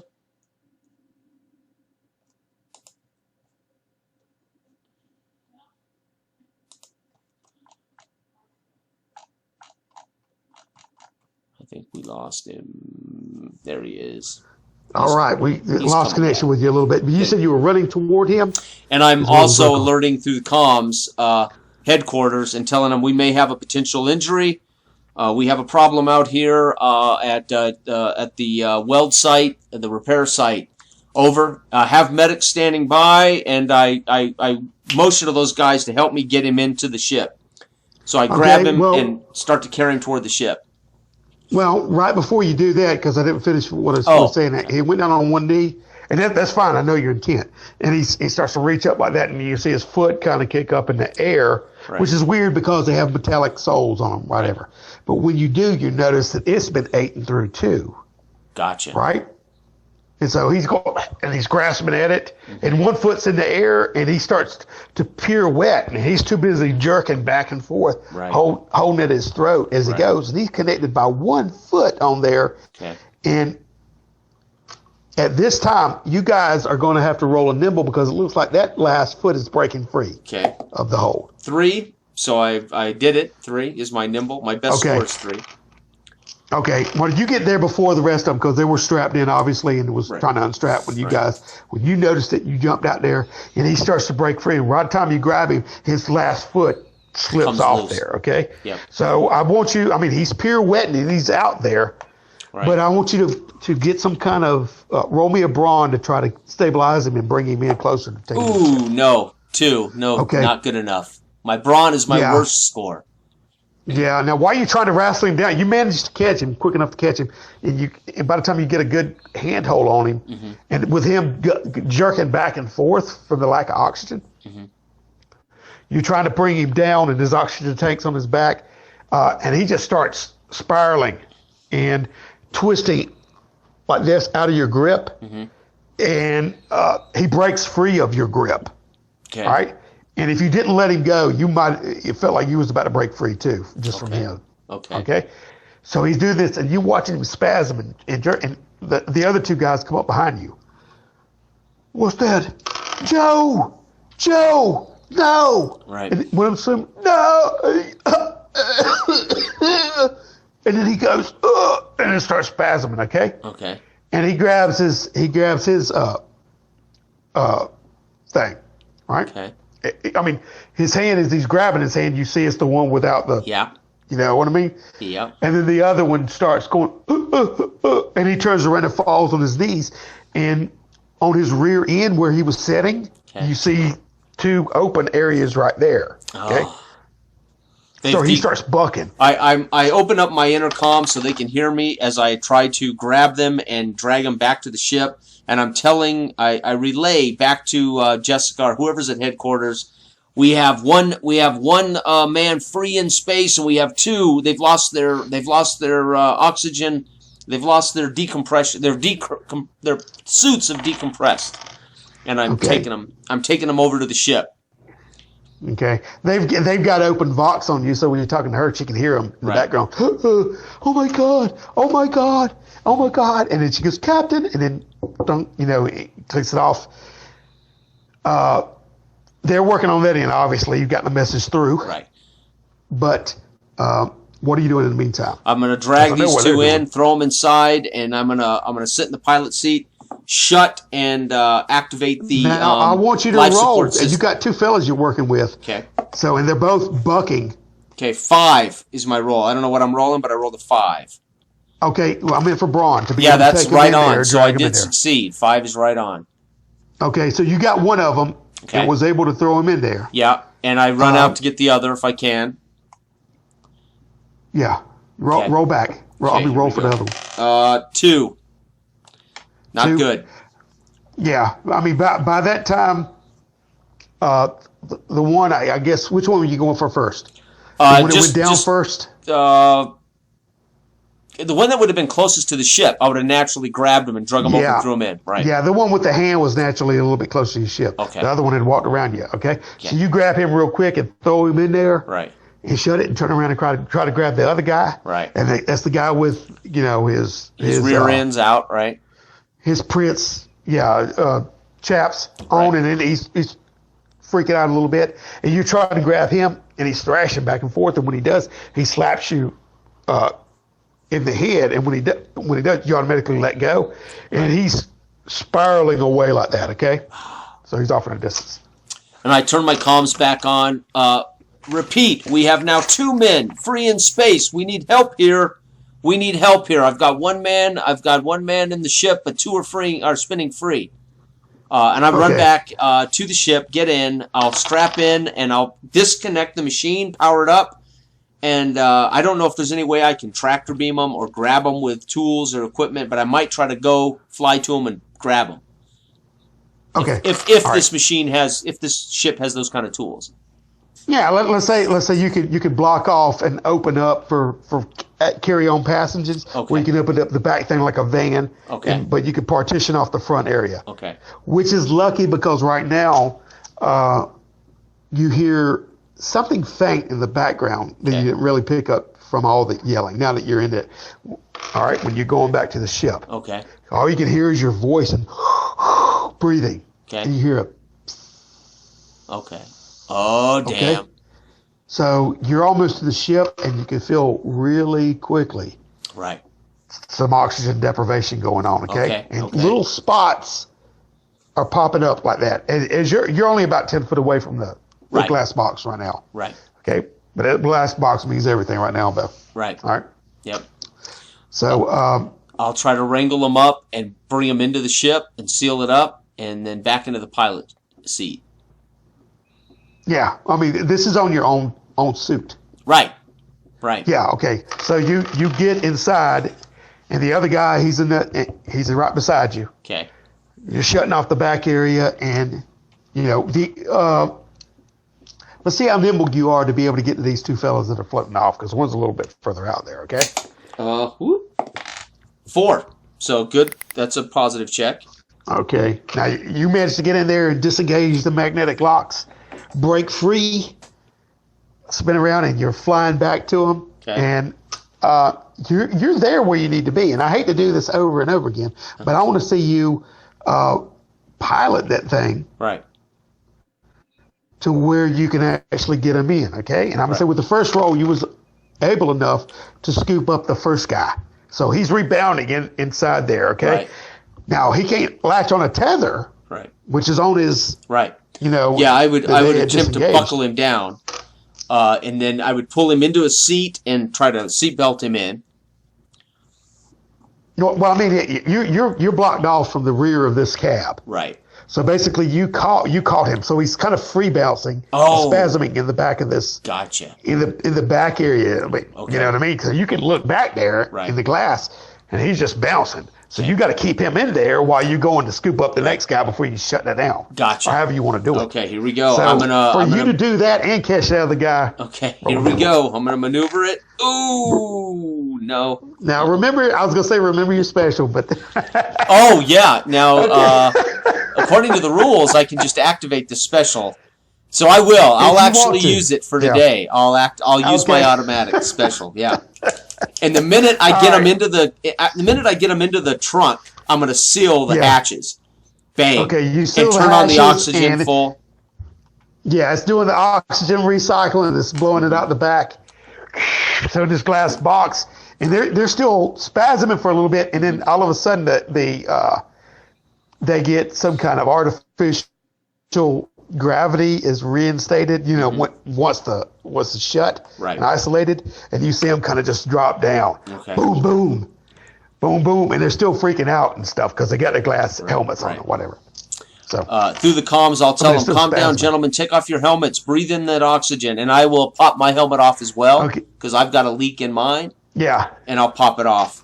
yeah. And then I'll Okay. tell You breathe a headquarters, sigh of relief. we are coming back. Over, we have recovered all 3 men, but stand by with medical officers. They may have some kind of acid or something. We are coming in, and I'll pilot this sucker as fast as I can back to the hangar. Okay, as you're going back to the hangar, you do have men, and one of them got his helmet off first. Okay. The last one will be affected by that, and he's helping the other guy who seems to be almost passed out, right? Okay. In fact, you think he probably is, and he unlatches it. Okay. And he's back there doing mouth to mouth, and you know what I mean, and bringing him back. Yeah. And Hopefully he not coughs, mouth to and then mouth on the one that vomited in his suit.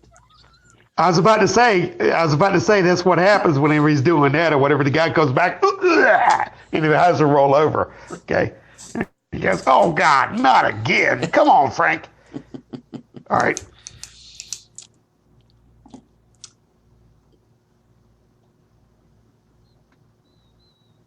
Okay. Now you guys are making it back into the, you reattach to the plank and it pulls you back in, sets in, cycles out, and then they got medics already there. Right. All right. Right. And everybody knows all about it from you contacting Yeah. the main. And I warn them there's some kind of acid goo on these suits and on these boots. Yeah, they got it. Okay. Get the hazmat team. Get the hazmat team. And there's guys coming in there with, the big old space suits with the thing in there, hosing y'all down and spraying you and everything like that, quarantining that whole area. Okay. Right. And they're dragging them out and taking them out on stretchers, and the little ambulance cars pulled up and taking them out. Are you all right? Are you right? Do you need to be looked at? They're all poking at you. Right. All right. I'm okay. I think it's my suit though is damaged. And so, at some point, I will give the suit over for investigation in case there's goop on this suit too. Yeah, my vac suit. Okay. They do, and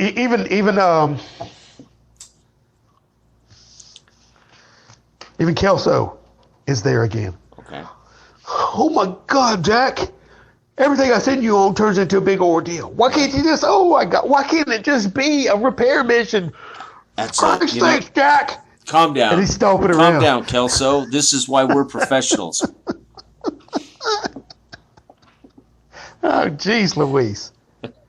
This is nothing compared to the Great War, Kelso. Okay. As y'all are Hold on. It's moving along. I got these new headphones, and they won't stay in my damn ears. They're too big. They keep falling out. Well, you either need new headphones or a bigger head. Whichever one's easier. Right.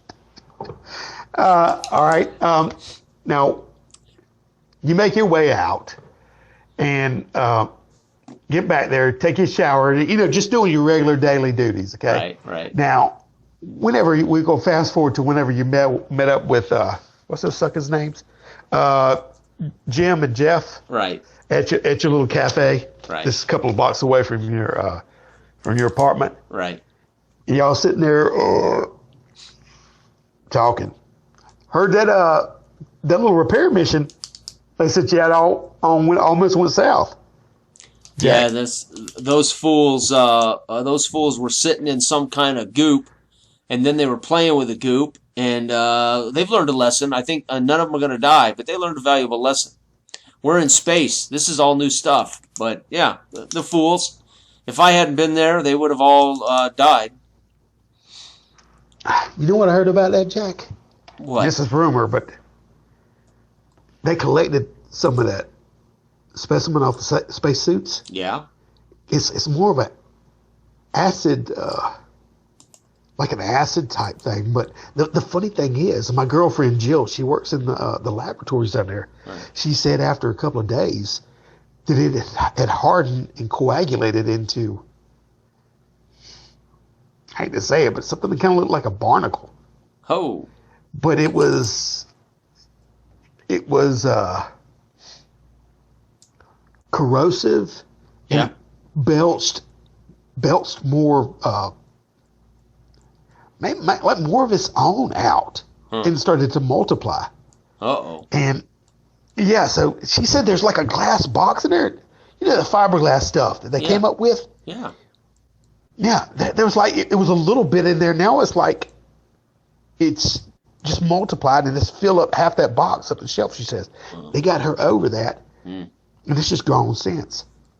I'm telling you, we're dealing with all kinds of foreign life forms. That sounds like mold or fungus. That's crazy. But Jack, you said it was on the ship. Well, yeah, it was on the outside hull of the ship. They were repairing a deep gash in the hull, and found this stuff next to it. But Jack, what do you think it's going to do to the ship? Well, I can't afford to think about those things. Most likely, it's going to eat a hole in the ship unless we get up there and do something about it. So hopefully, the scientists are working to come up with an anti-agent. I hope you're right, Jack. I hope you're right. This has got me scared. Yeah. We was up talking about this half the night. She's scared witless. Yeah.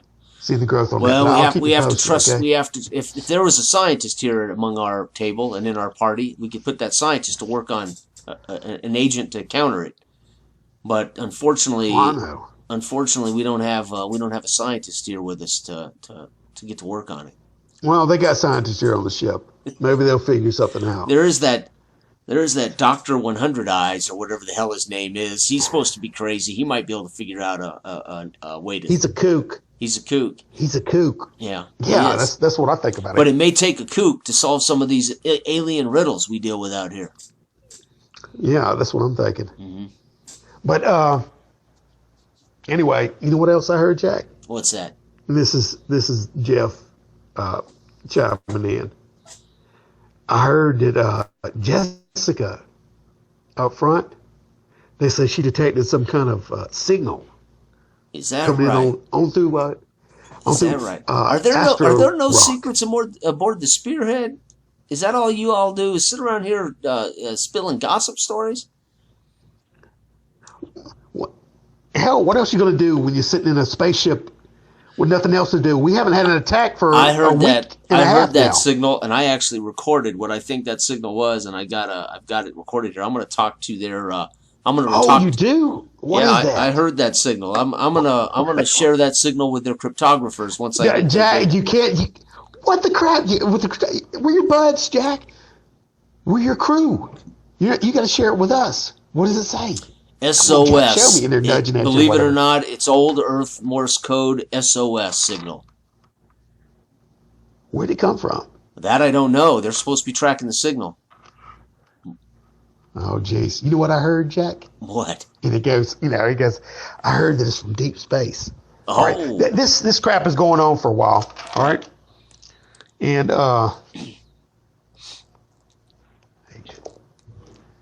y'all sitting there drinking your coffee and having your little shindig for I don't know how long, Right. And you've obviously spiked it with something, I guess, to deal with. Right.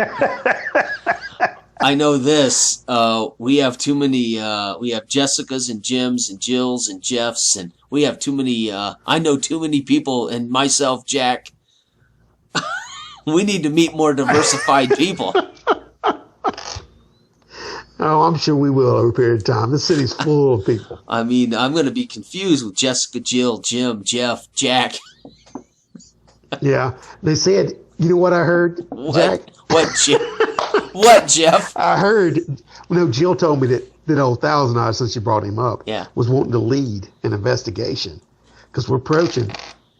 It's been a week now. We're approaching the asteroid field, and he wants to take some. I have a feeling they won't ask me to pilot because every time I go anywhere, something bad happens. So they may restrict me they may ground me for a while.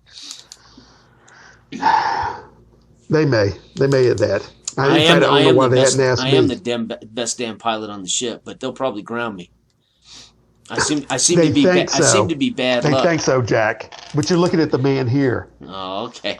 They you think that they have found out different by now, but they seem to put nothing but trust in you. Yep. Kelso ticks me off, and he gets up kind of gruffly. Yeah. I'll see you guys later. All right, and he walks off. Oh. I'm gonna go. Yeah. And then the other one leans over and says, If he flies like that, he's a doomed man. He better have better control of his emotions, or he's doomed out there.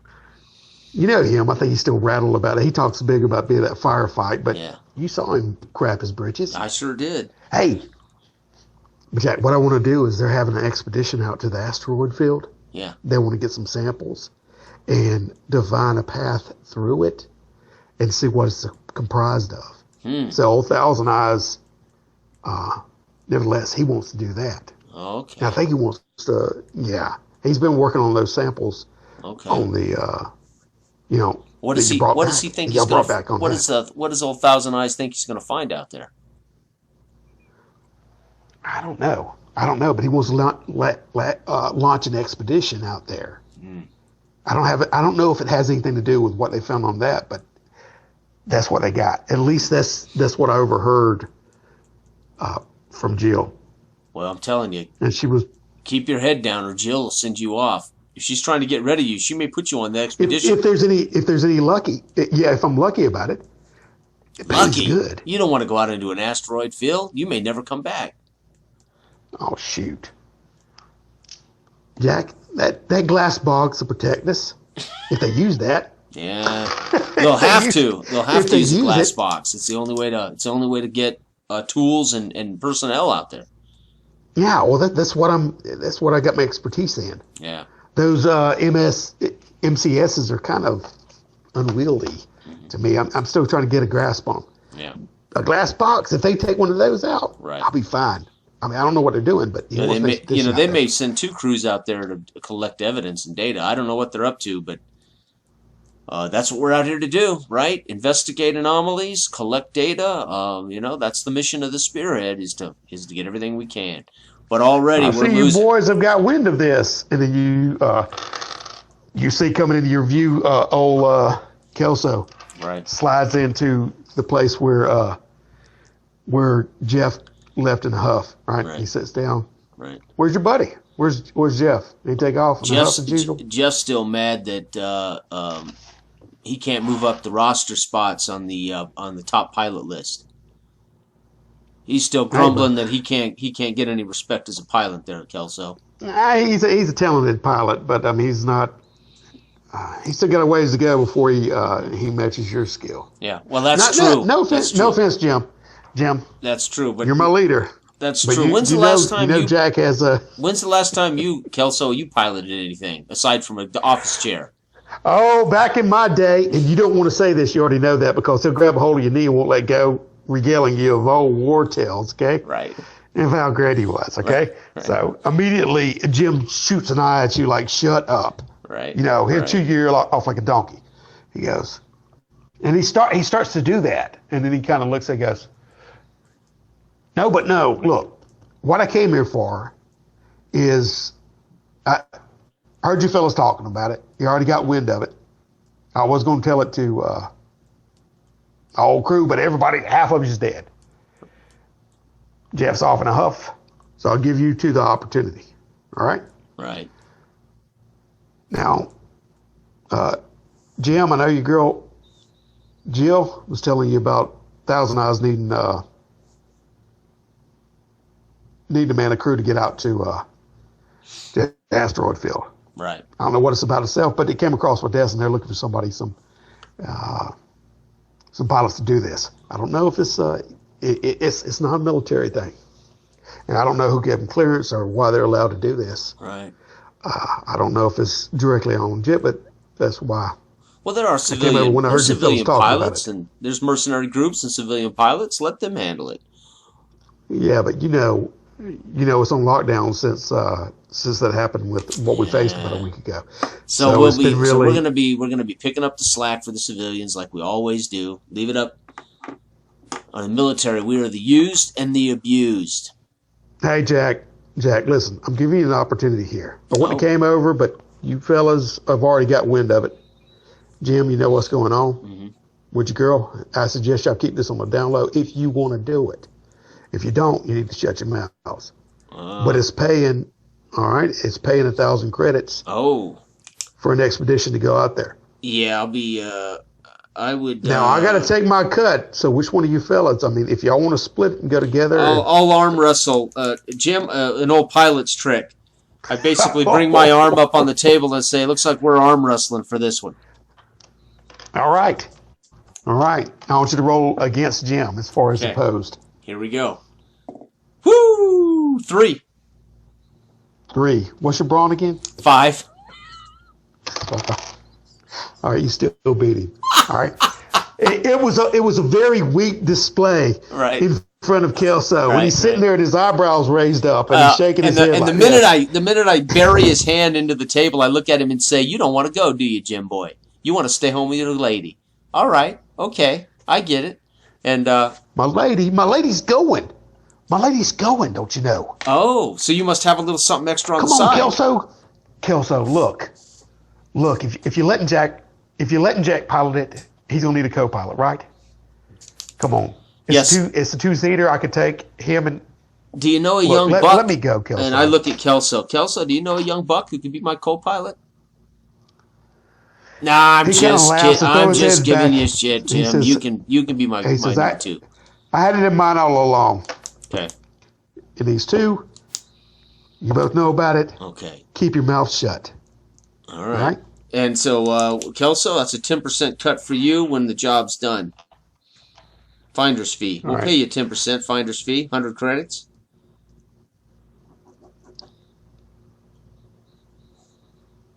All right. We'll do. We'll do. All right. He agrees to it. He wants to get on there with his girl. All right. So Kelso looks at you. Listen, boys, radio silence on this. If we get caught, we could all be up. I'll be up the creek. All right. I got a way. I set it up with a way at Bay 13 for you to be released tonight. All right. I want to keep it a low profile, and you shouldn't be out no more than we're approaching the asteroid belt right now. And we're going to do a flyby and through. And whatever samples he wants, he can get. You can extract them back here. Mm-hmm.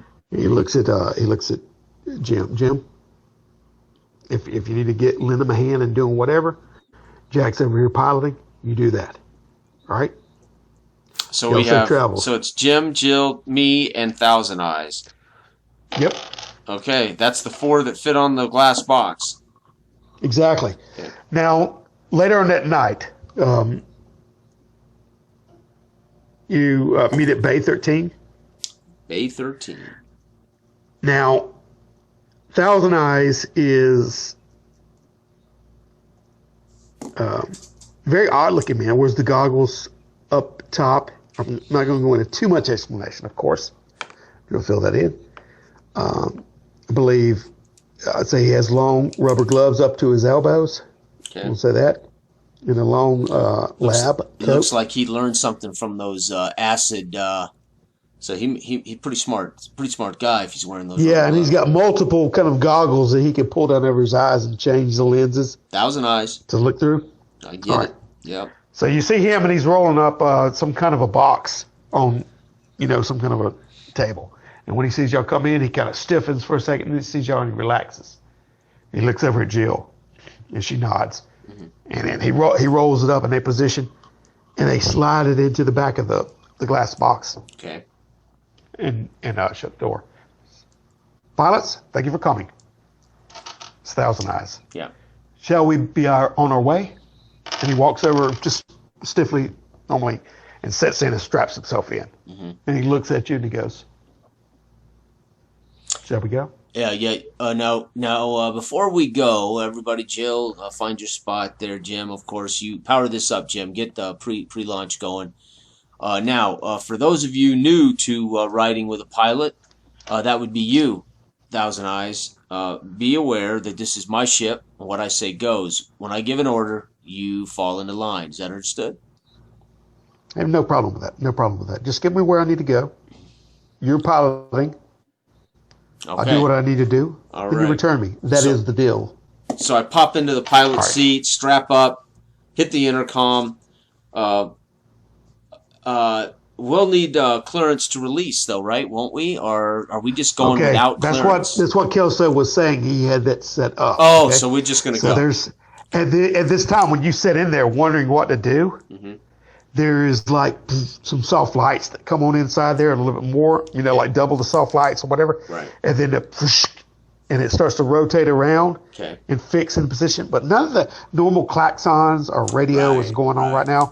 And you slide forward in it, and it opens up almost silently, and you slide out into silent, the big empty. Right. And I say to Jim, remember, Jim, radio silence. We're on our own here.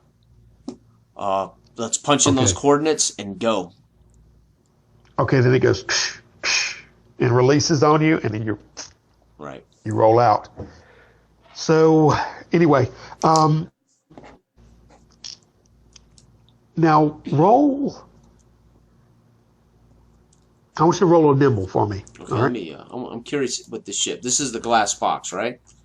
The glass box has no modifiers for piloting, so no help there. Nimble, you said? 6 is my roll, so no matter what, I succeeded. Okay, no matter what, you were very stealthy with staying away from portholes and away from any kind of a radar detection. Yeah, we thing stayed silent and dark until we floated away a little bit and then kicked it in. Exactly. And then the little lights came on and you were able to go out. Okay. Right. Mm-hmm. So you know what course this main ship is on and how to trajectory back to it. Right. All right. So you're flying out. Now you see out there the whole asteroid field, the whole ring of it. Right. This vast, and it goes. I mean, you're parallel with it, running right, and it just goes on forever. Right. It's magnificent looking. All these different huge asteroids and smaller asteroids. So you're gonna have to be a little bit careful because, like you said, it's a death trap. Yep. All right. Thousand Eyes seems not to be worried at all. He's sitting back, in quiet repose, just sitting there waiting with his hands like that. Okay. And his goggles up, and he's just looking from side to side, like taking in a view. All right. Jim seems a little bit nervous and white knuckle, and he keeps looking back there at Jill. And Jim, calm down. Just do your job, Jim. Calm down and do your job. Focus on the job. Yeah, she's sort of an attractive woman. She's more of a Velma type. You know what I mean, as far as her look about her. Sure. Short cropped hair. Sure. And she's got her own little lab coat on too.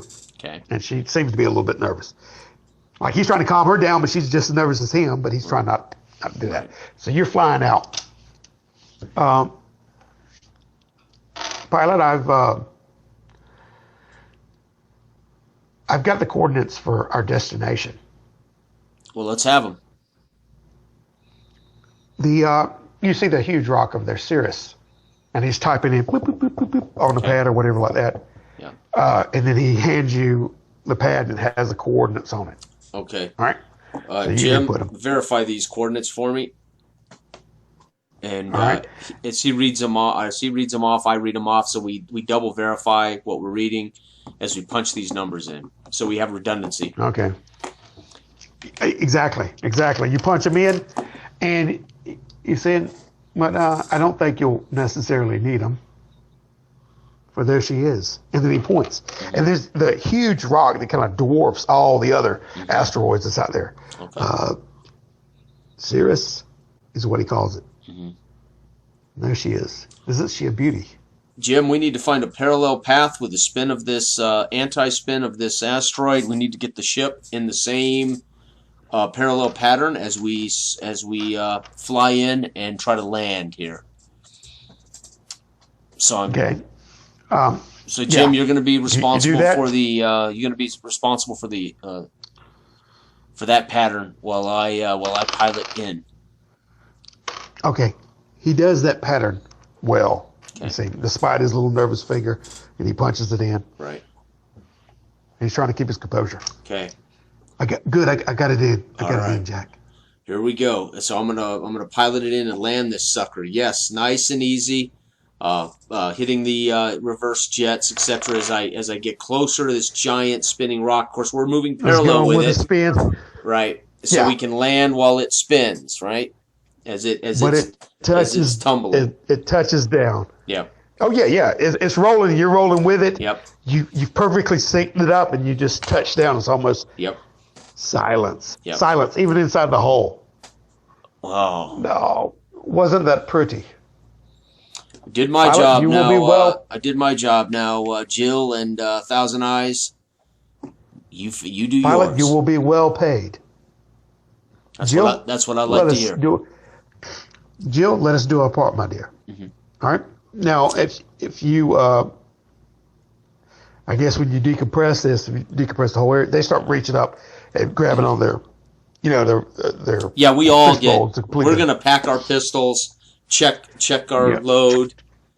All right. Yeah, and grab our backpacks. He's got the big, the light on top of it when he sets it down. Right. In fact, there's multiple lights. Okay, there's like 6 of them across the top.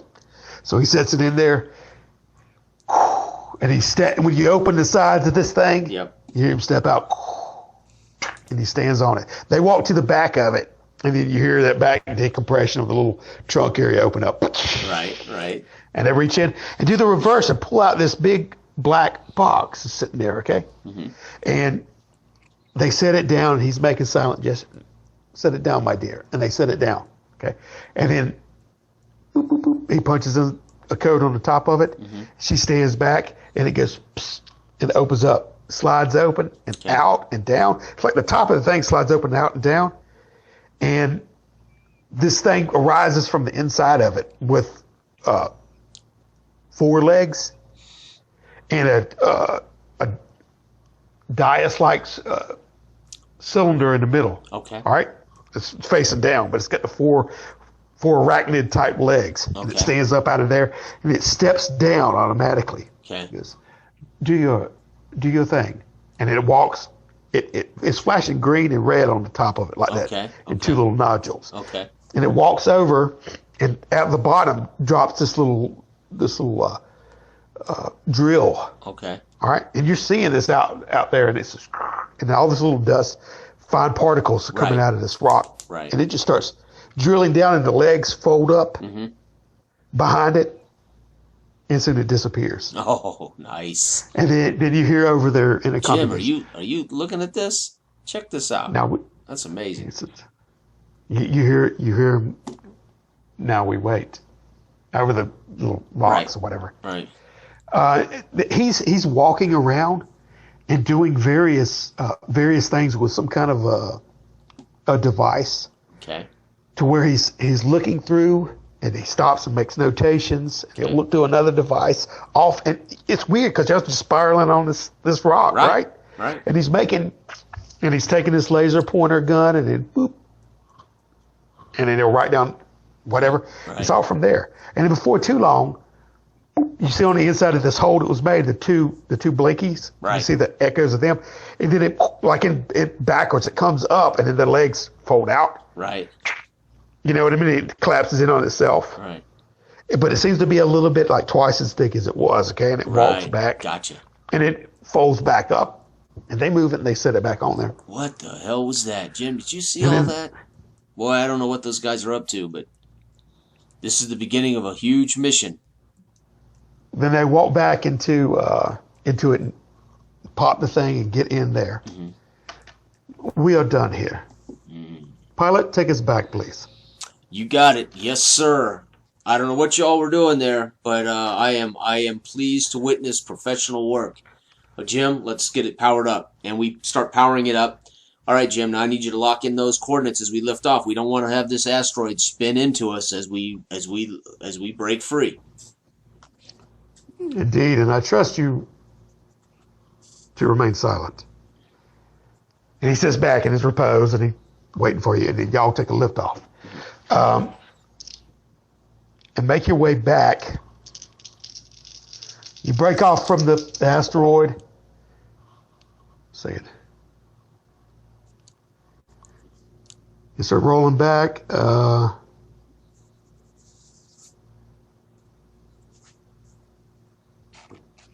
Okay.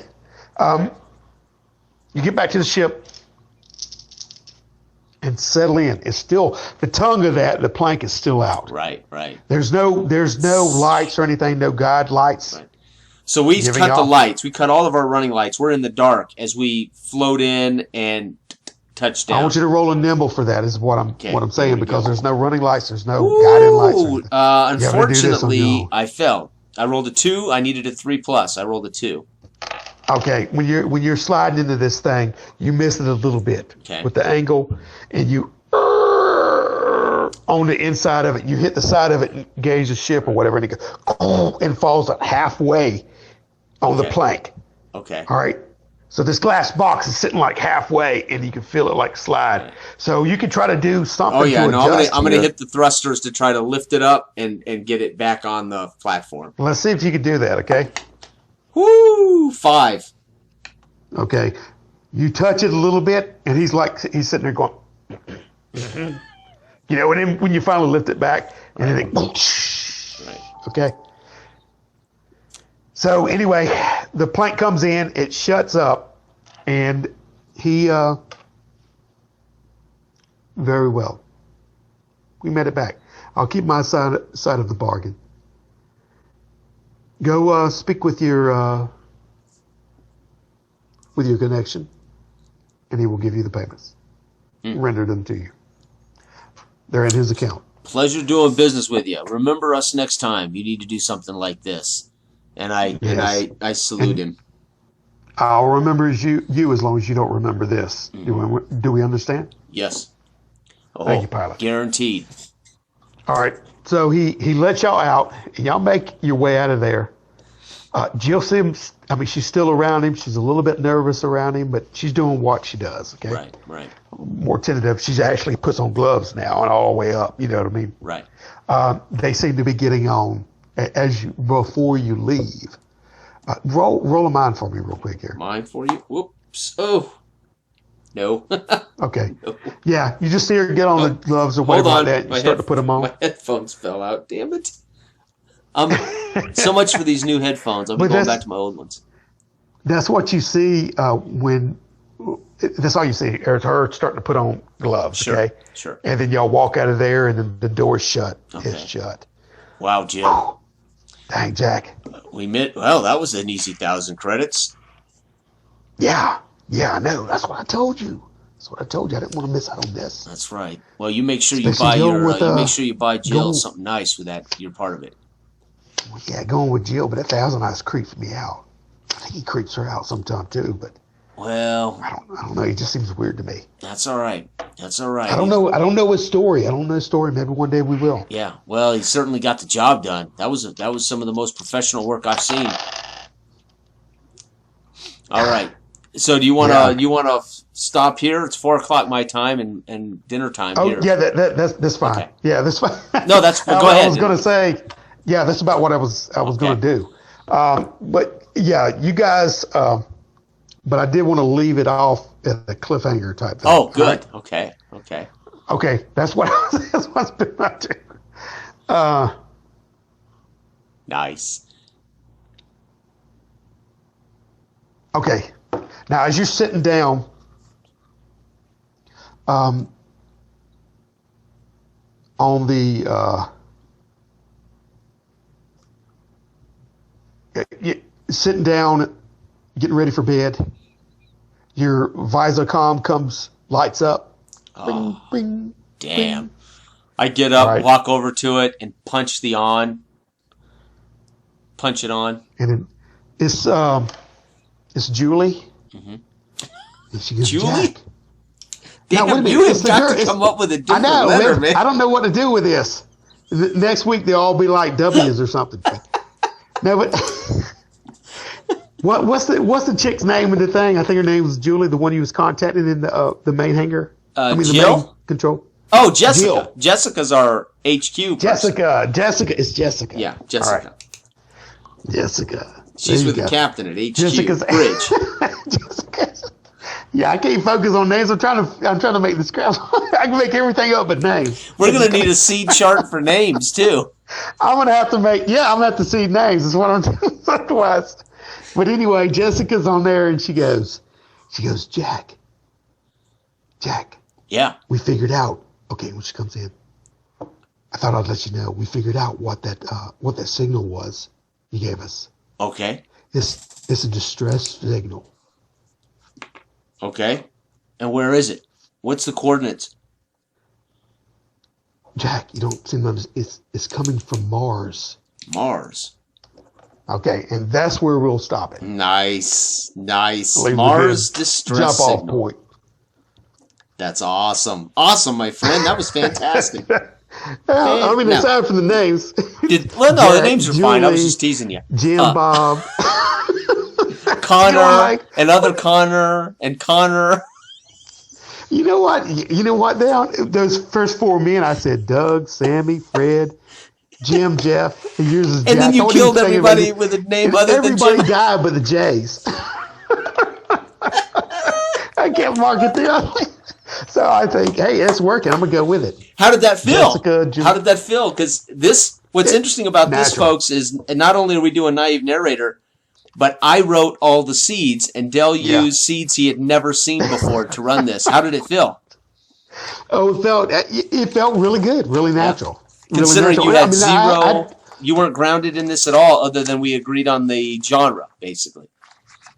Yeah. I had to. It's just making it up on the fly. Yeah. I mean, the only thing we had set was glass box and some of the MCSs we have these details, so we have something to go by.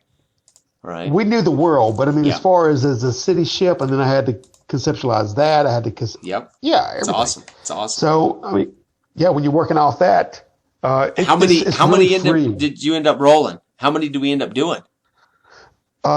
We did 4, but ironically, and this is the truth, I rolled the same number on a couple of those. Like one number, like 10, I rolled like 4 or 5 times in a row. And you just keep rolling. So I wasn't picking. I mean, I wasn't picking. It was like, what the crap? I already did that one. What the heck? You know what I mean? I just happened to be. It's like J's. Right. I was just rolling 10s. So there was about 3 of them that I kept rolling at least twice. Wow. But I would roll until I got a fresh one. Right. Did you use my random event chart too? At the bottom of that file is a random event chart. So my Lord. No, I didn't. So you don't need to keep rolling seeds. So you could just throw a random event at us too while we're in the middle of a mission. Like on that asteroid mission, you could have rolled a random event to see if something came up while we were on that asteroid mission, right? Yep, and that was my thing. I mean, my fault about doing that. No, I could have did that. No, because you don't have to use it. I was just curious if you did. Well, I mean, we did this, and not to say that I couldn't see it, but I'm reading on this little phone. Right. Is what I'm reading the seeds on. Right. I mean, literally is that. Yeah. Oh God. So I got to thumb up it, you know what I mean, and then scroll across and read it. And I missed the bottom of the random event character. Right. That's good. That would have just added to it. You know what I mean? Where it wouldn't have been so much of the, like Eloy says, the fruitful void that you had to fill out. Right. You know what I mean? Right. It would have been a little prompt for it. Right. But right. No, I mean, anybody who wants to try this stuff, it's simple. You just got to roll with it. Yeah. And you just narrate. But That's I mean, awesome. Believe it or not, I was just making this stuff off the cuff, other than what was prompted. Yeah. And so far, this is the first time we've ever live streamed using Jitsi. It worked for about an hour and then it quit. So we launched a second live stream. So we'll see how that worked. We had to do it to my channel because Dale can't retrieve a stream key for Roleplay Cafe, but we tested it going to my channel.